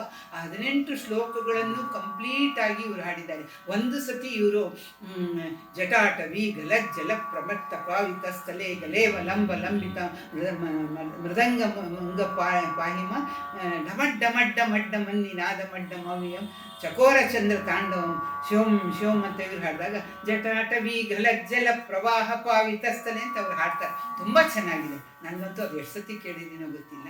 ಆ ಒಂದು ಇದಿದೆಯಲ್ಲ, ಆ ಒಂದು ನಡೆ ಇದೆಯಲ್ಲ, ಆ ನಡೆ ಮನಸ್ಸಿನ ಖುಷಿಯಿಂದ ಕೊಡುತ್ತೆ ತಾಳದ ಜೊತೆಗೆ. ಹಾಗೆ ಇದೆಲ್ಲ ಅದು ಅನುಕರಣೀಯ ಶಬ್ದಗಳು. ಕಡೆಯಲ್ಲಿ ದಿಗುಭಿತ್ತಿಯ ಹೊಲಿಗೆಯ ಹುರಿ ಹರಿಯಲು. ದಿಗುಭಿತ್ತಿ ಅಂದರೆ ದಿಕ್ಕುಗಳು ಒಂದಕ್ಕೊಂದು ಒಂದು ಥರ ಸೇರಿಕೊಂಡಿವೆ. ಎಲ್ಲೋ ಇಲ್ಲ, ಅಂದ್ರೆ ನಿಯತವಾದ ದೂರದಲ್ಲಿದೆ. ಉತ್ತರ, ದಕ್ಷಿಣ, ಪೂರ್ವ, ಪಶ್ಚಿಮ, ನೈಋತ್ಯ, ಆಗ್ನೇಯ, ವಾಯುವ್ಯ ಅಂತ ಹೇಳುವಾಗ ಅವುಗಳು ನಿಯತವಾದ. ಅದೇನು ಯಾವುದು ಅದನ್ನ ಇಲ್ಲಿ ಹೊಲಿಗೆ ಅಂತ ಇಲ್ಲಿ ಹೇಳ್ತಾರೆ. ಹೊಲಿಗೆಯ ರೀತಿಯಲ್ಲಿ ಒಂದಕ್ಕೊಂದು ಕಟ್ಟಿದ್ದಾರೆ ಅಂತ. ಆ ಹೊಲಿಗೆ ಬಿಚ್ಚೋಯ್ತಂತೆ ಅಂದ್ರೇನು, ದಿಕ್ಕುಗಳ ಒಂದು ಸ್ಥಳಗಳೆಲ್ಲ ಪಲ್ಲಟವಾಗೋದು, ಚಲ್ಲಪಿಲ್ಲಿ ಆಗೋಯ್ತು, ದಿಕ್ಕಾಪಾಲು. ದಿಕ್ಕಾಪಾಲಾಗುವುದು ಅಂತ ಅನ್ನೋದು ಒಂದು ಕಡೆ ಇದ್ದವರು ಬೇರೆ ಬೇರೆ ಬೇರೆ ಬೇರೆ ದಿಕ್ಕಿಗೆ ಹೋಗುವುದಕ್ಕೆ ದಿಕ್ಕಾಪಾಲು ಅಂತಾರೆ.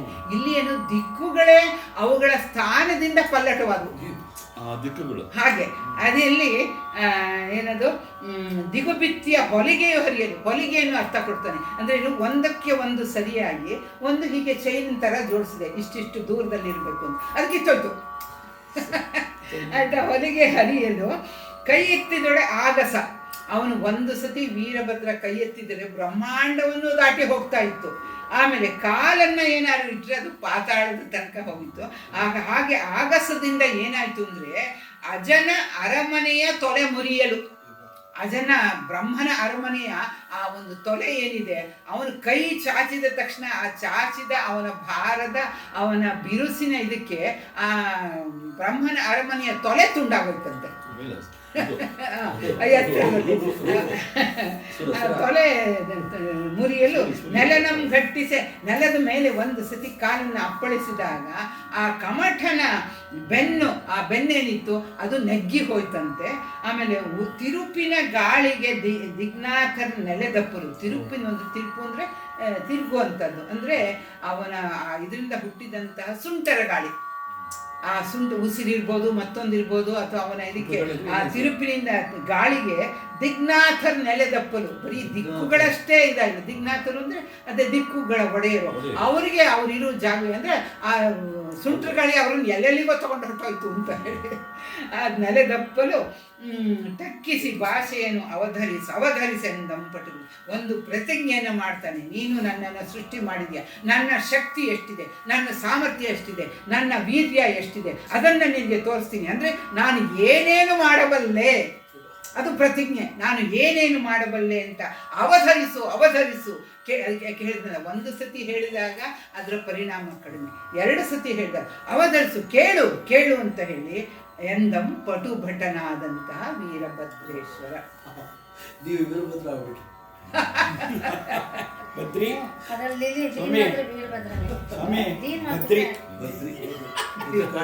ವೀರಭದ್ರಿ ಧುರದೊಳು ಹೊಡೆದು ಇರಿದು ಎಳೆದಾಡಿಸಿ ಆ ಸುರಪತಿ ಶಿಖಿ ಯಮ ಖಡ ವರುಣ ಅನಿಲ ವಿತ್ತೇಶರ ತಲೆಗೊಂಡು ಇಭಾ ಕುರಿ ಕೋಣಂ ನರ ನೆಗಳೆರಳೆ ತುರಂಗಂ ವಜ್ರವನು ವರಶಕ್ತಿಯ ದಂಡವ ಕತ್ತಿಯ ಪಾಶಾಂಕುಶ ತರವಾರಿಗನು ಈಗಳೆ ತರ್ಪೆಂ ನುಡಿ ದೇವರ ಬಲ್ಲದ ಬೆಸನೇನು ಎಂದಿತ್ತನು ಭಾಷೆಯನು ಅರಿಗಜ ಕಂಠೀರವನು. ಏನು ಹೇಳ್ತಾನೆ, ನನ್ನ ಸಾಮರ್ಥ್ಯ ಅಷ್ಟೇ, ನೀನು ನನ್ನನ್ನು ಸೃಷ್ಟಿಸಿದೀಯ. ಅವನಿಗೆ ಭೀಕರ ರೂಪ ಬಂದಿದೆ, ಆ ಭೀಕರ ರೂಪದಿಂದ ಒಳಗಡೆ ಉಕ್ಕುತ್ತಾ ಇದೆ ಶಕ್ತಿ. ಹೇಳ್ತಾರಲ್ಲ ಹೈಪರ್ ಆಕ್ಟಿವ್ ಅಂತ ಹೇಳ್ತಾರೆ. ಹೈಪರ್ ಆ ಶಕ್ತಿ ಇರುವಾಗ ಆ ಶಕ್ತಿಗೆ ಯಾವುದಾದ್ರೂ ಬಲಿ ಕೊಡಲೇಬೇಕು. ಆ ಶಕ್ತಿಯು ಹೊರಮುಖವಾಗಿ ಬಂದು ಅದಕ್ಕೆ ತಕ್ಕ ಕೆಲಸವಾಗಲೇಬೇಕು. ಆ ಕೆಲಸವಾದಾಗಲೇ ಶಾಂತಿ. ಆಗ ಹೇಳ್ತಾನೆ, ಹೇಳು ಏನ್ ಮಾಡ್ತೀನಿ. ದೂರದೊಳು ಹೊಡೆದೊಡೆದು ಇರಿದಿರಿದು ಎಳೆದಾಡಿಸಿ, ನಾನು ಬೇಕಾದ್ರೆ ಯುದ್ಧದಲ್ಲಿ ಹೊಡೆದಾಡಿ ಇರಿದಿರಿದು ಅವ್ರನ್ನೆಲ್ಲ ಎಳೆದಾಡಿ, ಯಾರನ್ನ? ಆ ಸುರಪತಿಯ ದೇವೇಂದ್ರನನ್ನ, ಅಗ್ನಿಯನ್ನ, ಯಮನನ್ನ, ಖಳ ವರುಣನ, ಆಮೇಲೆ ಅನಿಲನ ಗಾಳಿಯನ್ನ, ವಿತ್ತೇಶ್ವರನ, ಕುಬೇರನನ್ನ ತಲೆಗೊಂಡು ಅವ್ರನ್ನೆಲ್ಲ ತಲೆಯನ್ನು ತೆರೆದುಬಿಟ್ಟು ಈಭಾ ಕರಿ ಕೋಣಂ ನರ ನೆಗಳೆರಳೆ ಆ ರೀತಿಯಲ್ಲಿ ನಾನು ಬರಿ ಕೊಟ್ಬಿಡ್ತೀನಿ.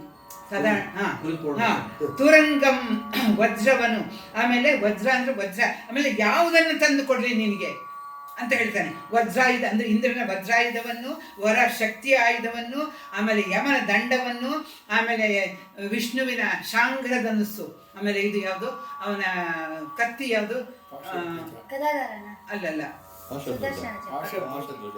ಅಲ್ಲ ಅದು ಕತ್ತಿ ಬಂದಿದೆ ವಿಷ್ಣುವಿಂದು, ಅದು ನೆನಪತ್ತಿಲ್ಲ, ಹೇಳ್ತೀನಿ. ಆ ಕತ್ತಿಯನ್ನ, ಪಾಶ, ಅಂಕುಶ, ಆಮೇಲೆ ಕತ್ತಿಗಳನ್ನು ಯಾವುದನ್ನ ಅಂದರೆ ಎಲ್ಲ ದೇವತೆಗಳನ್ನ ಸೋಲಿಸಿದ ಮೇಲೆ ಅವರು ನನ್ನ ವಿರುದ್ಧ ಹೋರಾಡೋದು ಶಕ್ತರಾಗದೇ ಇದ್ದಾಗ ಅವರ ಆಯುಧಗಳನ್ನೆಲ್ಲ ನಾನು ಕಿತ್ತುಕೊಂಡು ಬರ್ತೀನಿ. ವಜ್ರಾಯುಧವಾಗಿರ್ಬೋದು, ಶಾಂಗ್ರ ಇರ್ಬೋದು, ಧನುಸ್ ಇರ್ಬೋದು, ಕೋದಂಡ ಇರ್ಬೋದು, ಇದಿರ್ಬೋದು, ಎಲ್ಲವನ್ನು ನಾನು ಎಲ್ಲರದ್ದನ್ನು ಕಿತ್ತು ತರ್ತೀನಿ. ನೋಡಿ ನೋಡಿ, ನನಗೆ ಅಪ್ಪಣೆಯನ್ನು ಕೊಡು, ದೇವರ ಬಲ್ಲಹ, ದೇವರಿಗೆಲ್ಲ ಒಡೆಯನಾದವನೇ, ಯಾವ ಕಾರ್ಯವನ್ನು ಬೆಸನೇನು ಏನು ನನಗೆ ಕೆಲಸವನ್ನು ಕೊಡ್ತಿದೀಯಾ ಅಂಥೇಳಿ ಇತ್ತನು ಭಾಷೆ ಅಂದರೆ ತನ್ನ ಸಾಮರ್ಥ್ಯದ ಒಂದು ಹೆಗ್ಗಳಿಕೆಯನ್ನು ಅವನು ಹೀಗೆ ನಾನು ಇದೆಲ್ಲವನ್ನು ಮಾಡಬಲ್ಲೆ ಎನ್ನುವುದನ್ನು ಅವನು ಹೇಳ್ತಾನೆ ಭಾಷೆಯ ರೀತಿಯಲ್ಲಿ. ಯಾರು? ಅರಿಗಜ ಕಂಠೀರವನು.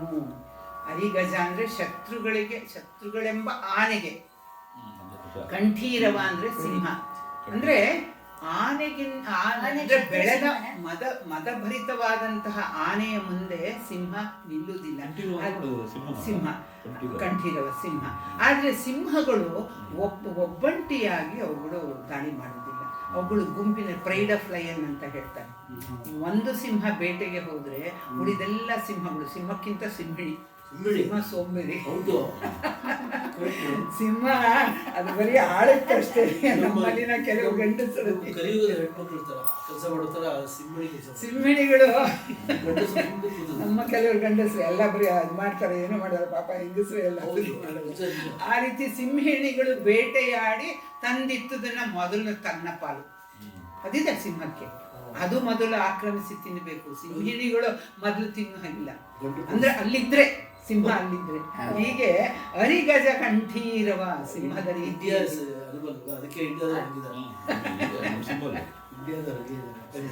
ಹಾಗೆ ಅರಿಗಜ ಶತ್ರುಗಳೆಂಬ ಆನೆಗೆ ಸಿಂಹದಂತಿರುವಂತವನು. ಅಂದ್ರೆ ಆನೆಗಳು ಹೇಳಿದ, ಆನೆ ಎಷ್ಟೇ ಬಲಶಾಲಿಯಾದ್ರು ಆದ್ರೆ ಬಟ್ಟಿಗೆ ದಾಳಿ ಮಾಡಿದಾಗ 4-5 ನಾನು ನೋಡಿದ್ದೀನಿ, ನ್ಯಾಷನಲ್ ಜಿಯೋಗ್ರಫಿ ನೋಡಿದರೆ 7-8 ಸಿಂಹಗಳು ಒಂದು ಹಾಗೆ ದಾಳಿ ಮಾಡಿದಾಗ ಅವುಗಳ ಒಂದು ಚೂಪಾದ ಬಲವಾದಂತಹ ನಖದಿಂದ ಅವುಗಳು ಸೀಳುವಾಗ ಎಷ್ಟೇ ದೊಡ್ಡ ಆನೆಯಾದರೂ ಅದ ಕಡೆಗೆ ಬಲಿಯಾಗುತ್ತೆ. ಅದನ್ನು ನೋಡಿಯೇ ಕಂಠೀರವದ ಅಥವಾ ಸಿಂಹದ ಸಾಮರ್ಥ್ಯ ಆನೆಗಿಲ್ಲ. ಇನ್ನು ಸಣ್ಣ ಮರಿಯಾದ್ರಂತೂ ದೇವರಿಗೆ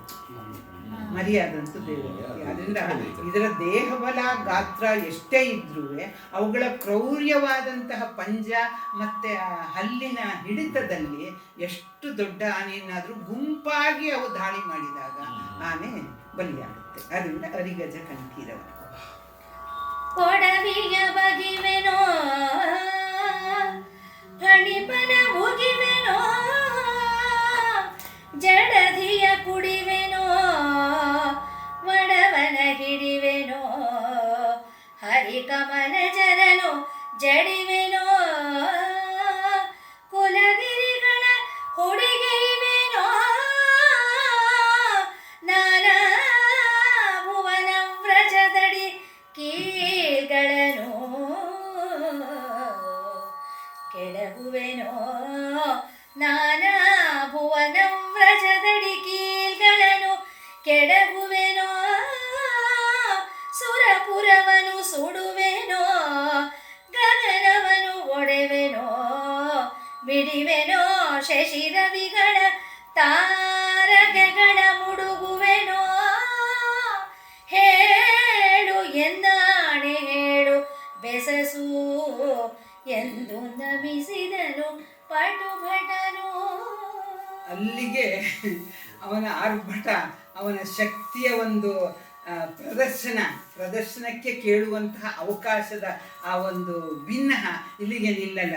ಕೊಡವಿಯ ಬಗಿವೆನು, ಇಡೀ ಭೂಮಿಯನ್ನೇ ಬಗೆದು ಹಾಕ್ತೀನಿ ನಾನು. ಹಿರಣ್ಯಕಶಿಪು ನರಸಿಂಹನ ಎದೆಯನ್ನು ಬಗೆಯಂತೆ ಆ ಭೂಮಿಯನ್ನು ಬಗೀಲೇನು, ಪಣಿಪನನ್ನು ಉಗಿವೆನು.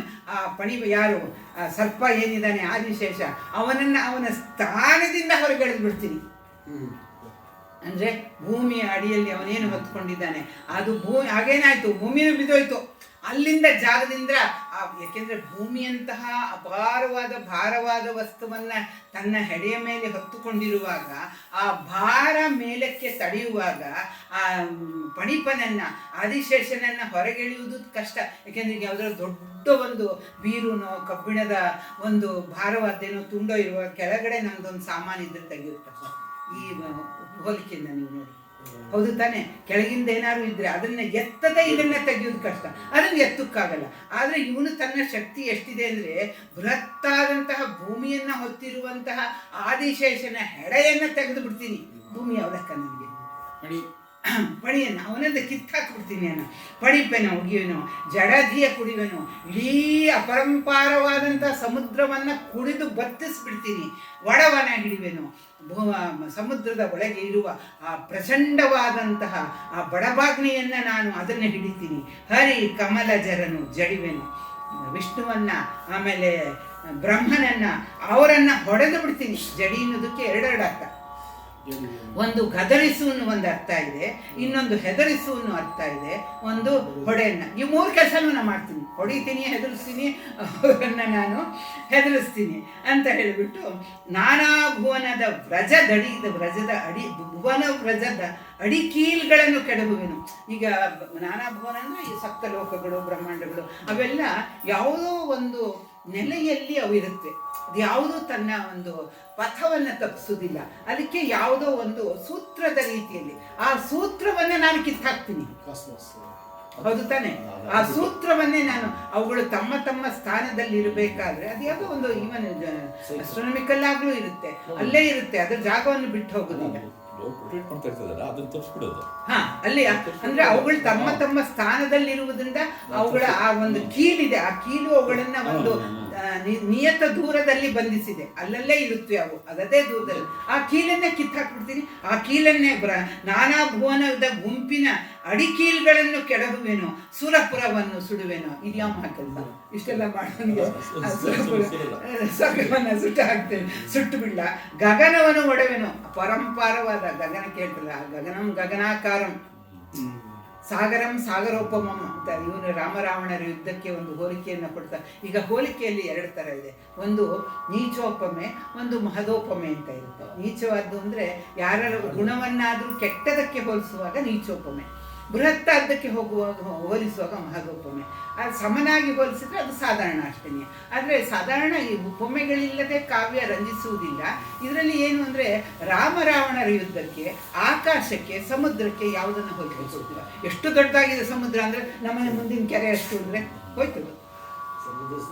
ಹೌದು ತಾನೆ? ರಾಮರಾವಣರ ಯುದ್ಧ ಯಾರು ಯುದ್ಧದ ಥರ ಇತ್ತು? ಅದಕ್ಕೆ ಗಗನಂ ಗಗನಾಕಾರಂ ಸಾಗರಂ ಸಾಗರೋಪಮಂ. ರಾಮರಾವಣರ ಯುದ್ಧ ರಾಮ ರಾವಣಯೋರಿಭಿ ಅಂತ ಹೇಳ್ತಾರೆ. ಗಗನಕ್ಕೆ ಗಗನವೇ ಸಾಟಿ, ಸಾಗರಕ್ಕೆ ಸಾಗರವೇ ಸಾಟಿ, ರಾಮರಾವಣರ ಯುದ್ಧಕ್ಕೆ ರಾಮರಾವಣರ ಯುದ್ಧವೇ ಸಾಟಿ, ಅದಕ್ಕೆ ಹೋಲಿಕೆಯಾಗಿ ಇನ್ಯಾವುದೂ ಇಲ್ಲ ಅಂತ. ಹಾಗೆ ಇಲ್ಲಿ ಏನು ಗಗನವನ್ನು ಒಡೆವೆನೋ, ಮಿಡಿವೆನೋ, ಶೈಶವಿಗಳ ತಾರಗೆಗಳ ಮುಡುಗುವೆನು, ಅವೆಲ್ಲವನ್ನು ಅವರವರ ಸ್ಥಾನದಿಂದ ಕಿತ್ತಾಕ್ತೀನಿ. ಹೇಳನ್ ನಾನು ಏನು ಮಾಡಬೇಕು ಹೇಳು, ನನಗೆ ಕೊಡು. ಅವನ ತೋಳಿನಲ್ಲಿ, ಅವನ ಮನಸ್ಸಿನಲ್ಲಿ, ಅವನ ಪ್ರಮಥ ಗಣಗಳಲ್ಲಿ ಇಷ್ಟು ಶಕ್ತಿ ತುಂಬಿದೆ, ಯಾವ ಕೆಲಸವನ್ನು ನನಗೆ ಕೊಡ್ತೀಯಾ ಅಂತ ಹೇಳಿಬಿಟ್ಟು ಬೆಸಸೆಂದು ನಮಿಸಿದನು, ಕೊಟ್ಟುಬಿಟ್ಟನು. ಬಿಡು ಬಿಡು ಸೂರುಳನು ಇಡು ಬೇಡು ಒಪ್ಪಿಡಿ ತೃಣವಂ ಸುಡುವಡೆ ತಳಿಯಂ ಹೊತ್ತಿಸುವರೇ ಜನ್ನದ ಜನದೆಡೆಗಟ್ಟುವೆನು ಎನೆ ಬೆಸಸದ ಮುನ್ನ ಈ ಪರಿ ನೀ ಮರಿದರೆ ಮರೆದರಿಯದೆ ಬೆಸಸಿದಡೆ ಗಡಣದ ದೇವರ ಹಣೆಯಕ್ಕರವಂ ತೊಡೆವ ಆ ಬಿಡುವ ಆ ಸೈರಿಸುವಡೆ ಕಡುಹುವೆನು ಈ ಸೊಂದಕ್ಕೆಡೆಯಿಲ್ಲಾಗೆನೆ ದೇವರ್ ಬೆಸಸಿದ್ದೇ ಬಿಸನೆಂದೆನು ವೈರಿ ಭಯಂಕರನು. ನೀನು ಏನೇನು ಮಾಡಬಲ್ಲೆ ಅಂತ ಶಪಥ ಮಾಡ್ತಿದ್ಯೋ ಅಥವಾ ಪ್ರತಿಜ್ಞೆ ಮಾಡ್ತಿದ್ಯೋ ಅದನ್ನು ಬಿಟ್ಟು ಬಿಡು, ಅದೆಲ್ಲ ನನಗೆ ಬೇಕಿಲ್ಲ. ಅವೆಲ್ಲ ಬಿಡು ಸೂರುಳನು ಅಂದರೆ ಪ್ರತಿಜ್ಞೆಯನ್ನು ಬಿಡು. ಅದನ್ನು ಒಪ್ಪಿಡಿತ ಇಲ್ಲಿ ಒಂದು ಎಷ್ಟು ಚೆನ್ನಾಗಿ ಇದು ಮಾಡ್ತಾರೆ ಅಂದರೆ, ಒಪ್ಪಿಡಿ ತೃಣಮಂ ಸುಡುವಡೆ ತಳಿಯಂ ಹೊತ್ತಿಸುವರೆ. ಅಂದರೆ ಒಂದು ಹಿಡಿ ಹುಲ್ಲನ್ನು ಸುಡಬೇಕಾದ್ರೆ ಅದಕ್ಕೆ ಬೆಂಕಿ ಹಚ್ಚೋದಕ್ಕೋಸ್ಕರ ದೊಡ್ಡ ದಿಮ್ಮಿಗೆ ಬೆಂಕಿ ಹಚ್ತಾರ. ಆ ದೊಡ್ಡ ದಿಮ್ಮಿಗೆ ಬೆಂಕಿ ಹಚ್ಕೊಂಡು ಅದನ್ನ ಹಿಡ್ಕೊಂಡು ಒಂದು ಹಿಡಿ ಹುಲ್ಲನ್ನು ಸುಡ್ತಾರ. ಒಂದು ಬೆಂಕಿ ಕಡ್ಡಿ ಸಾಕು, ಅಥವಾ ಆ ಕಾಲದಲ್ಲಿ ಬೆಂಕಿ ಕಡ್ಡಿ ಇಲ್ದಿದ್ರು ಈ ಅರಣಿ ಅಂತ ಹೇಳ್ತಾ ಇದ್ದ ಇದನ್ನ ಒಂದು ಚೂರು ನೋಡಿ, ಒಂದೆರಡು ಕಿಡಿ ಬಂದ್ರೆ ಸಾಕು, ಆ ಹುಲ್ಲು ಸುಟ್ಟೋಗುತ್ತೆ. ಅದ್ರ ಬದಲಿಗೆ ಇದಕ್ಕೆ ಬೆಂಕಿ ಹಚ್ಚಬೇಕು ಅಂತೇಳಿ ಭಾರಿಯಾದ ಒಂದು ದಿಮ್ಮಿಗೆ ಬೆಂಕಿ ಹಚ್ಬಿಟ್ಟು ಅದನ್ನ ಹಿಡಿದು ಇದಕ್ಕೆ ಇದು ಮಾಡ್ತಾರೆ. ಅಂದ್ರೆ ಏನರ್ಥ, ಸಣ್ಣದಾದಂತಹ ಒಂದು ಕೆಲಸಕ್ಕೆ, ಅದೇನೋ ಉಗುರಿಂದ ಆಗುವುದಕ್ಕೆ ಕೊಡ್ಲಿ ತಗೊಂಡು ಅಂತಾರಲ್ಲ, ಆ ಗಾದೆಗೆ ತದ್ವತ್ತಾಗಿ ಹೊಂದುವಂತಹ ಇವನ ಈ ಉಪಮೆ. ಆದ್ರಿಂದ ಒಪ್ಪಿಡಿ ತೃಣಮಂ ಸುಡುಬೇಡ ತಳಿಯಂ ಹೊತ್ತಿಸುವರೆ, ನಿನ್ನ ಇದ್ಯಾವ ಕೆಲಸ ಬೇಡ, ಜನದ ಎಡೆಗಟ್ಟುವೆನು. ಆ ಯಜ್ಞ ಮಾಡ್ತಾ ಕೂತಿದಾರಲ್ಲ ಅವ್ರ ಕಡೆಗೆ ನಿನ್ನನ್ನು ಕಳಿಸ್ತಿದ್ದೀನಿ. ಬೆಸಸದ ಮುನ್ನ ಈ ಪರಿ ನೀ ಮರೆದು ಅರಿಯದೆ ಬೆಸಸಿದಡೆ, ನಾನು ನಿನ್ಗೆ ಏನು ಕೆಲಸ ಮಾಡಬೇಕು ಅಂತ ಹೇಳೋಕೆ ಮುಂಚೆನೆ ನಾನು ಈ ಕೆಲಸ ಮಾಡ್ತೀನಿ, ಆ ಕೆಲಸ ಮಾಡ್ತೀನಿ, ಹೀಗೆ ಮಾಡ್ತೀನಿ, ಹಾಗೆ ಮಾಡ್ತೀನಿ ಅಂತಂದ್ರೆ ಏನು, ಗಡಣದ ದೇವರ ಹಣೆಯ ಕ್ರಮಂ ತೊಡವೆ. ನಿನ್ಗೆ ಎಷ್ಟು ಶಕ್ತಿ ಇದೆ ಅಂದರೆ, ಗಡಣದ ಅಂತಂದ್ರೆ ಬ್ರಹ್ಮನ ಹಣೆ ಬರಹವನ್ನು ತೊಡೆಯುವಂತಹ ಶಕ್ತಿ ಇದೆ ನಿನಗೆ. ಆಮೇಲೆ ಗಡಣದ ದೇವರ ಅಂದ್ರೆ ಎಲ್ಲ ದೇವರ ಹಣೆಯ ಕ್ರಮಂ ತೊಡೆವೆ, ಬಿಡುವೆ ತೊಡೆವೆ ಬಿಡುವೆ, ಸೈರಿಸುಬೇಡ ಕಳುವೆ. ಇದೆ ಅದರಿಂದ ಇದೆಲ್ಲ ನಿನಗೆ ಬೇಕಿಲ್ಲ. ಇಷ್ಟೊಂದು ಸಾಹಸದ ಪ್ರದರ್ಶನವಾಗಲಿ ಒಂದು ಸಾಹಸವಾಗಲಿ ಬೇಕಿಲ್ಲ. ಕೊಡುವೆನು ಈ ಸಂದಕ್ಕೆ ಎಡೆಯಿಲ್ಲನೆ, ನಾನು ಕಳುಹಿದ ಕಡೆ ನೀನು ಹೋಗು. ನೀನು ಮಾಡಬೇಕಾದ ಕೆಲಸ ಇಷ್ಟೇ, ಇಡೀ ಪ್ರಪಂಚವನ್ನೆಲ್ಲ ನಿರ್ನಾಮ ಮಾಡಬೇಕಾದಿಲ್ಲ. ಅಲ್ಲಿ ನಡೆಯುತ್ತಿರುವಂತಹ ಒಂದು ನಿಕೃಷ್ಟವಾದ ಯಜ್ಞ ಅದು. ಯಾಕೆಂದರೆ ಒಂದು ದುರುದ್ದೇಶವನ್ನು ಇಟ್ಟುಕೊಂಡು ಮಾಡುತ್ತಿರುವ ಯಜ್ಞವಾದ್ರಿಂದ ಆ ಯಜ್ಞವನ್ನು ನಾಶ ಮಾಡುವಂತಹ, ಅಲ್ಲಿ ಏನೇನು ಮಾಡಬೇಕು ಅನ್ನುವಂತಹ ಒಂದು ಸುಲಭವಾದ ನಿನ್ನನ್ನು ಕೆಲಸಕ್ಕೆ ಆ ಕೆಲಸಕ್ಕೆ ನಿನ್ನನ್ನು ನಾನು ನಿಯೋಜಿಸ್ತಿದ್ದೀನಿ ಅಂತ ಹೇಳಿದಾಗ, ದೇವ ಬೆಸಸಿದ್ದೆ ಬೆಸನೆಂದನು. ದೇವ ನೀನು ಏನು ಹೇಳ್ತೀವೋ ಅದೇ ನನಗೆ ಕೆಲಸ. ನಿಜ, ನಾನು ಆರ್ಭಟಿಸಿದೆ, ನನ್ನೆಲ್ಲ ಶಕ್ತಿ ಸಾಮರ್ಥ್ಯಗಳನ್ನ ಹೇಳ್ಕೊಂಡೆ ಇಡೀ ಪ್ರಪಂಚವನ್ನು ನಾಶ ಮಾಡ್ತೀನಿ ಅಂತ ಹೇಳಿದೆ. ಆದರೆ ನಾನು ನಿನ್ನ ಅಂಶದಿಂದ ಹುಟ್ಟಿದ್ರಿಂದ, ನಿನ್ನ ಮಗನ ರೀತಿಯಲ್ಲಿರ್ಬೋದು ಅಥವಾ ನಿನ್ನ ಅಂಶವೇ ಆದ್ದರಿಂದ ನೀನು ಏನು ಕರ್ತವ್ಯವನ್ನು ಕೆಲಸವನ್ನು ನನಗೆ ಹೇಳ್ತೀಯೋ ಅದೇ ನನ್ನ ಕೆಲಸ ಅಂತ ಹೇಳ್ತಾನೆ. ವೈರಿ ಭಯಂಕರನು. ಅಲ್ಲದ ಕೆಲಸವನು ಎನಗಿತ್ತಂ ಶಿವನು ಎಂದೆನಲಿಲ್ಲಂ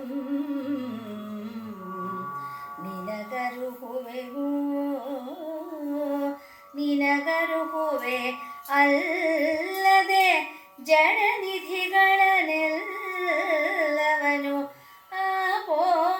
ಆಪೋಷಣವನೆತ್ತುವ ಸತ್ವದ ವಿಷ್ಣು ಪ್ರಮುಖ ಸುರಾಧಿಪರು ಅಲ್ಲಿಯ ಕಾಹಿಂ ಗೈದರೆ, ಅಲ್ಲಿಯ ಕಾಹಿಂಗೆ ಐದರೆ ನೀನು ಅಂತವರಂ ಕೊಲ್ಲದೆ ಕೊಂಡು ಹಿಂದೆ ತಂದೊಪ್ಪಿಸು. ವೀರರ ಬಲ್ಲಹ ಹಾಗೂ ಎಂದಂ ಪಿತೃಪತಿ ಹೃದ್ಭ್ರಮರನು ಅತಿರತಿ ವಲ್ಲಭದಲ್ಲಣನು. ಪಿತೃಪತಿ ಹೃದ್ಭ್ರಮರನು ರತಿವಲ್ಲಭದಲ್ಲಣನು. ದಲ್ಲಣನು ಸರಿನಾ? ಸರಿ, ಸರಿ, ರತಿವಲ್ಲಭದಲ್ಲಣ. ಈಗ ಶಿವನಿಗೇನು ಅವನು ಉತ್ಸಾಹದಿಂದ ಏನು ಇಡೀ ಪ್ರಪಂಚವನ್ನೇ ನಾಶ ಮಾಡ್ತೀನಿ ಅಂತನ್ನುವಂಥ ಉತ್ಸಾಹ ಇರೋನು. ಆಗ ದೊಡ್ಡ ಎಂಥದೋ ಮ್ಯಾರಥಾನ್ ಓಡೋದಕ್ಕೆ ಸಿದ್ಧವಾಗಿರೋನಿಗೆ 100 ಮೀಟ್ರ್ ಓಡೋದು ಆ ರೀತಿ ಹೇಳ್ತಾನೆ. ಅಲ್ಲದ ಕೆಲಸವನ್ನು ಎನಗಿತ್ತನು ಶಿವನೆಂದು ಹೇಳಬೇಡ. ನನ್ನ ಸಾಮರ್ಥ್ಯಕ್ಕೆ ತಕ್ಕ ಕೆಲಸವನ್ನು ಕೊಡಲಿಲ್ಲ ಅಂತ ನೀನು ಬೇಜಾರು ಮಾಡ್ಕೋಬೇಡ. ನಿನ್ನನ್ನು ಸೃಷ್ಟಿ ಮಾಡಿದ್ದೇ ಆ ಕೆಲಸಕ್ಕೋಸ್ಕರ ಅಂತ ಹೇಳಿ ನಿನಗರುಹುವೆನು. ಅಲ್ಲದೆ ಜಲನಿಧಿಗಳನ್ನು ಹೇಳ್ತೀನಿ ಏನು ಕೆಲಸ ಮಾಡಬೇಕು ಅಂತ. ಜಲನಿಧಿಗಳನ್ನೆಲ್ಲವನ್ನ ಆಪೋಷಣವತ್ವ ಸತ್ವದ ವಿಷ್ಣು ಪ್ರಮುಖ ಸುರಾದಿತರು. ಇಡೀ ಸಾಗರವನ್ನೇ ಕುಡಿಯುವಂತಹ ಆಪೋಷಣ ಆಪೋಷಣ ಅಂತ ಅನ್ನೋದು ಇದಕ್ಕೆ ಮುಂಚೆ ತಗೊಳ್ಳುವಂತಹ ಒಂದು ಸ್ವಲ್ಪ ನೀರು ಇದರಲ್ಲಿ ತಗೊಳ್ತಾರೆ ಗಾಯತ್ರಿ ಮಂತ್ರದ ಮೂಲಕ. ಅದನ್ನ ಅಂದರೆ ಇದರಿಂದ ಹೇಳಿದ್ನಲ್ಲ, ನಮ್ಮಲ್ಲಿ ಪ್ರತಿಯೊಂದು ಕೆಲಸವನ್ನು ಒಂದು ಯಜ್ಞ ಅಂದರೆ ಪೂಜೆ ಆರಾಧನೆ ಅಂತ. ಅದು ಹೋಮಕುಂಡವನ್ನು ಹೊತ್ತಿಸ್ಬಿಟ್ಟು ಅಗ್ನಿಗೆ ಇದು ಮಾಡೋದು ಅಂತ ಅಷ್ಟೇ ಅಲ್ಲ. ಯಜ್ಞ ಅನ್ನುವ ವಿಶಾಲಾರ್ಥದಲ್ಲಿ ಪ್ರತಿಯೊಂದು ಪೂಜೆ. ಅದಕ್ಕೆ ಭೋಜನ ಯಜ್ಞ ಅಂತಲೂ ಕರೀತಾರೆ. ಊಟ ಮಾಡುವುದು ನಮ್ಮ ಹೊಟ್ಟೆ ತುಂಬುವುದಕ್ಕೋಸ್ಕರ ಅಷ್ಟೇ ಅಲ್ಲ, ಆರೋಗ್ಯದ ವೃದ್ಧಿಗಾಗಿಯೂ. ಅದು ದೇಹವನ್ನು ಮನಸ್ಸನ್ನು ಆತ್ಮವನ್ನು ಸ್ವಸ್ಥವಾಗಿರಬೇಕು. ದೇಹ ಮನಸ್ಸುಗಳು ಸ್ವಸ್ಥವಾಗಿದ್ದು ಸರಿಯಾದ ರೀತಿಯಲ್ಲಿ ಅದು ಇದು ಮಾಡಿದರೆ ಆಗ ಆತ್ಮದ ಕ್ಷೇಮವೂ ಆಗುತ್ತೆ. ಇದೆಲ್ಲಕ್ಕೆ ಯಾಕೆಂದರೆ ಶರೀರಮಿದಂ ಖಲು ಧರ್ಮ ಸಾಧನಂ ಅಂತ ಹೇಳ್ತಾರೆ. ಈ ಕೆಲವರು ಶರೀರ ಅನ್ನೋದು ಕೊಳಕು, ಕೊಂಪೆ, ಮಲ, ಮೂತ್ರ, ರಕ್ತ, ಕೀವು ಇದೆಲ್ಲ ಇದೆ, ಇದು ಹೇಯವಾದ್ದು ಅಂತ ಹೇಳ್ತಾರೆ. ನಾನು ಅದನ್ನು ಒಪ್ಪಲ್ಲ. ಋಷಿವಿನಿಗಳು ಸಹಿತ ಒಪ್ಪಲ್ಲ. ಶರೀರಮಿದಂ ಖಲು ಧರ್ಮ ಸಾಧನಂ ಅಂತ ಹೇಳಿದ್ರು. ಹೌದಪ್ಪ, ಇಷ್ಟು ಕೊಳಕು ಶರೀರ, ರಕ್ತ ಇದೆ, ಮಾಂಸ ಇದೆ, ಮೂಳೆ ಇದೆ, ಮಜ್ಜೆ ಇದೆ, ಇದಿದೆ, ಮಲ ಮೂತ್ರಗಳು, ಕಣ್ಣೀರು ಎಲ್ಲ ಇದೆ. ಅದನ್ನ ಬಿಟ್ಟು ನೀವು ಸಾಧನೆ ಮಾಡ್ತೀರಾ?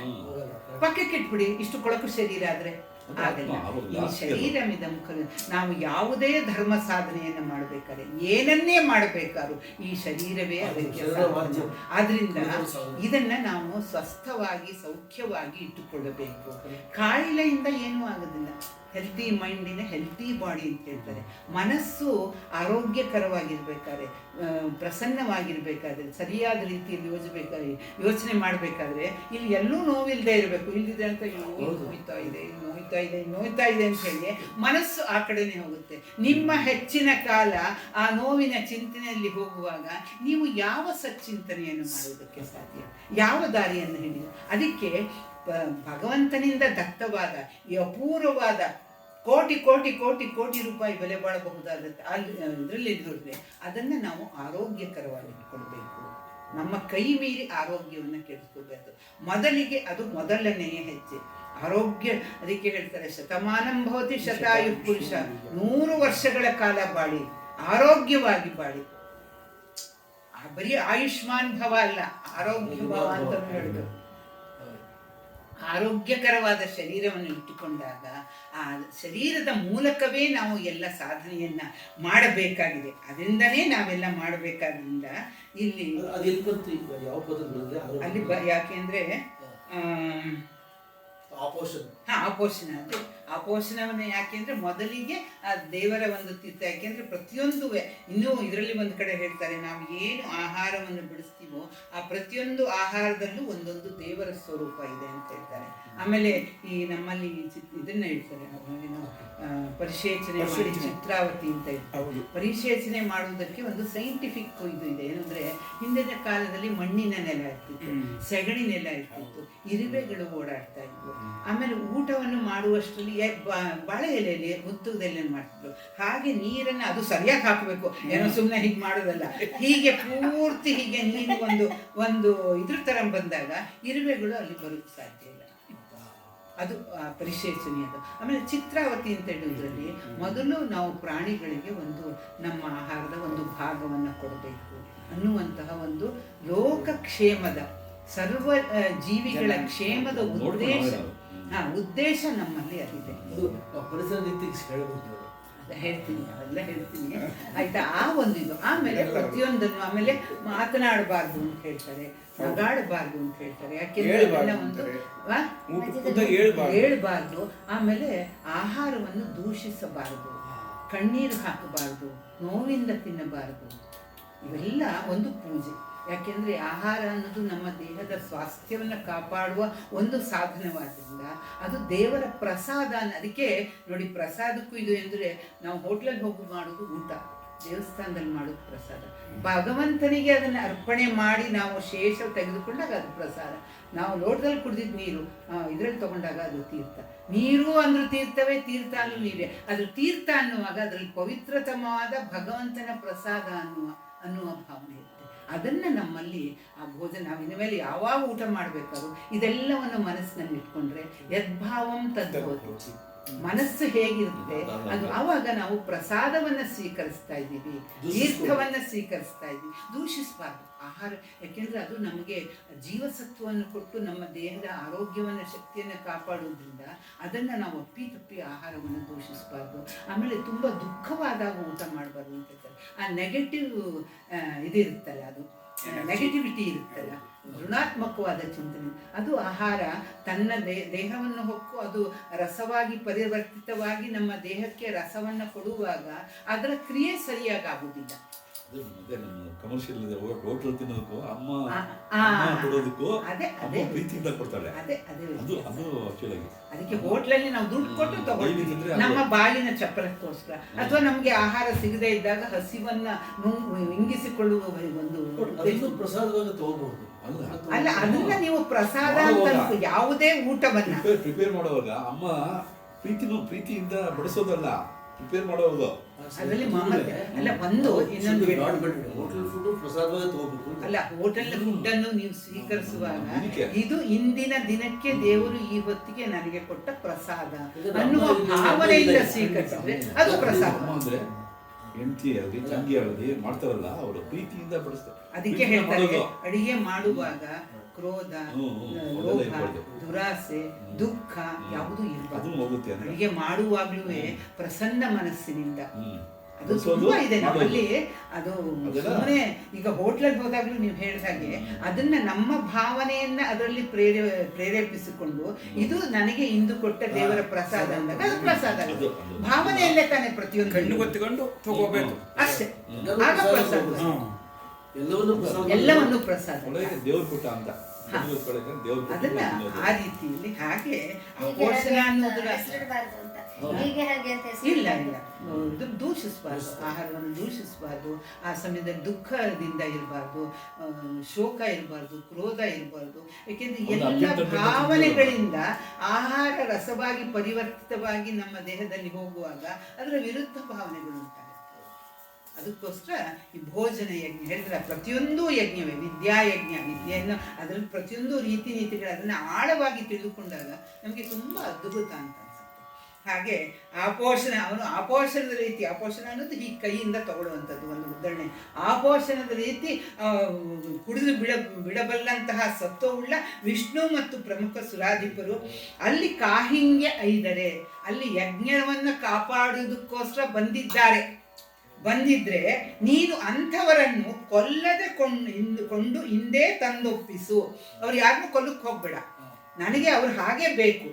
ಯಾಕೆ ಅಂದರೆ ಅವರನ್ನು ಪರಿವರ್ತಿತ ಮಾಡಬೇಕು. ಅಲ್ಲಿ ಈಶ್ವರನ ಯಾವ ದುರುದ್ದೇಶವಿಲ್ಲ.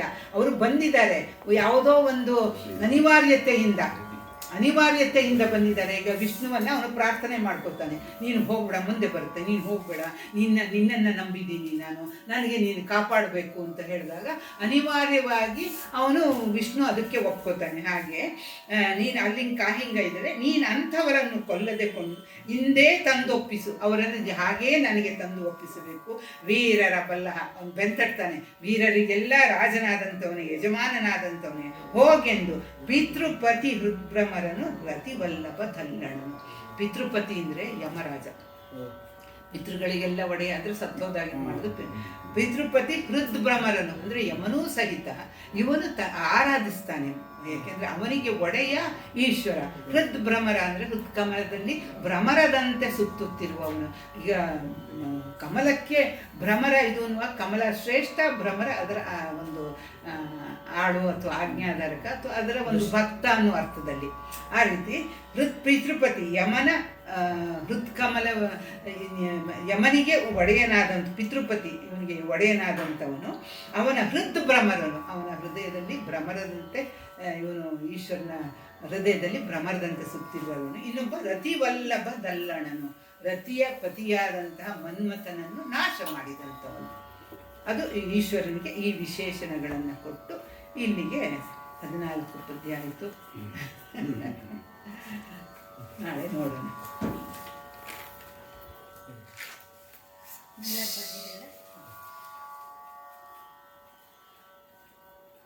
ಶುದ್ಧ ಸ್ಫಟಿಕಮಣಿ ಸ್ವರೂಪಾಯ ಶುದ್ಧ ಜ್ಞಾನಮೂರ್ತಯೇ शिवगुरुवन्दिताय अभयहस्ताय देवाय श्री वीरभद्राय नमो नमः प्रलयकालाग्निरुद्राय महाभयङ्कर देहाय कोपाग्निनेत्राय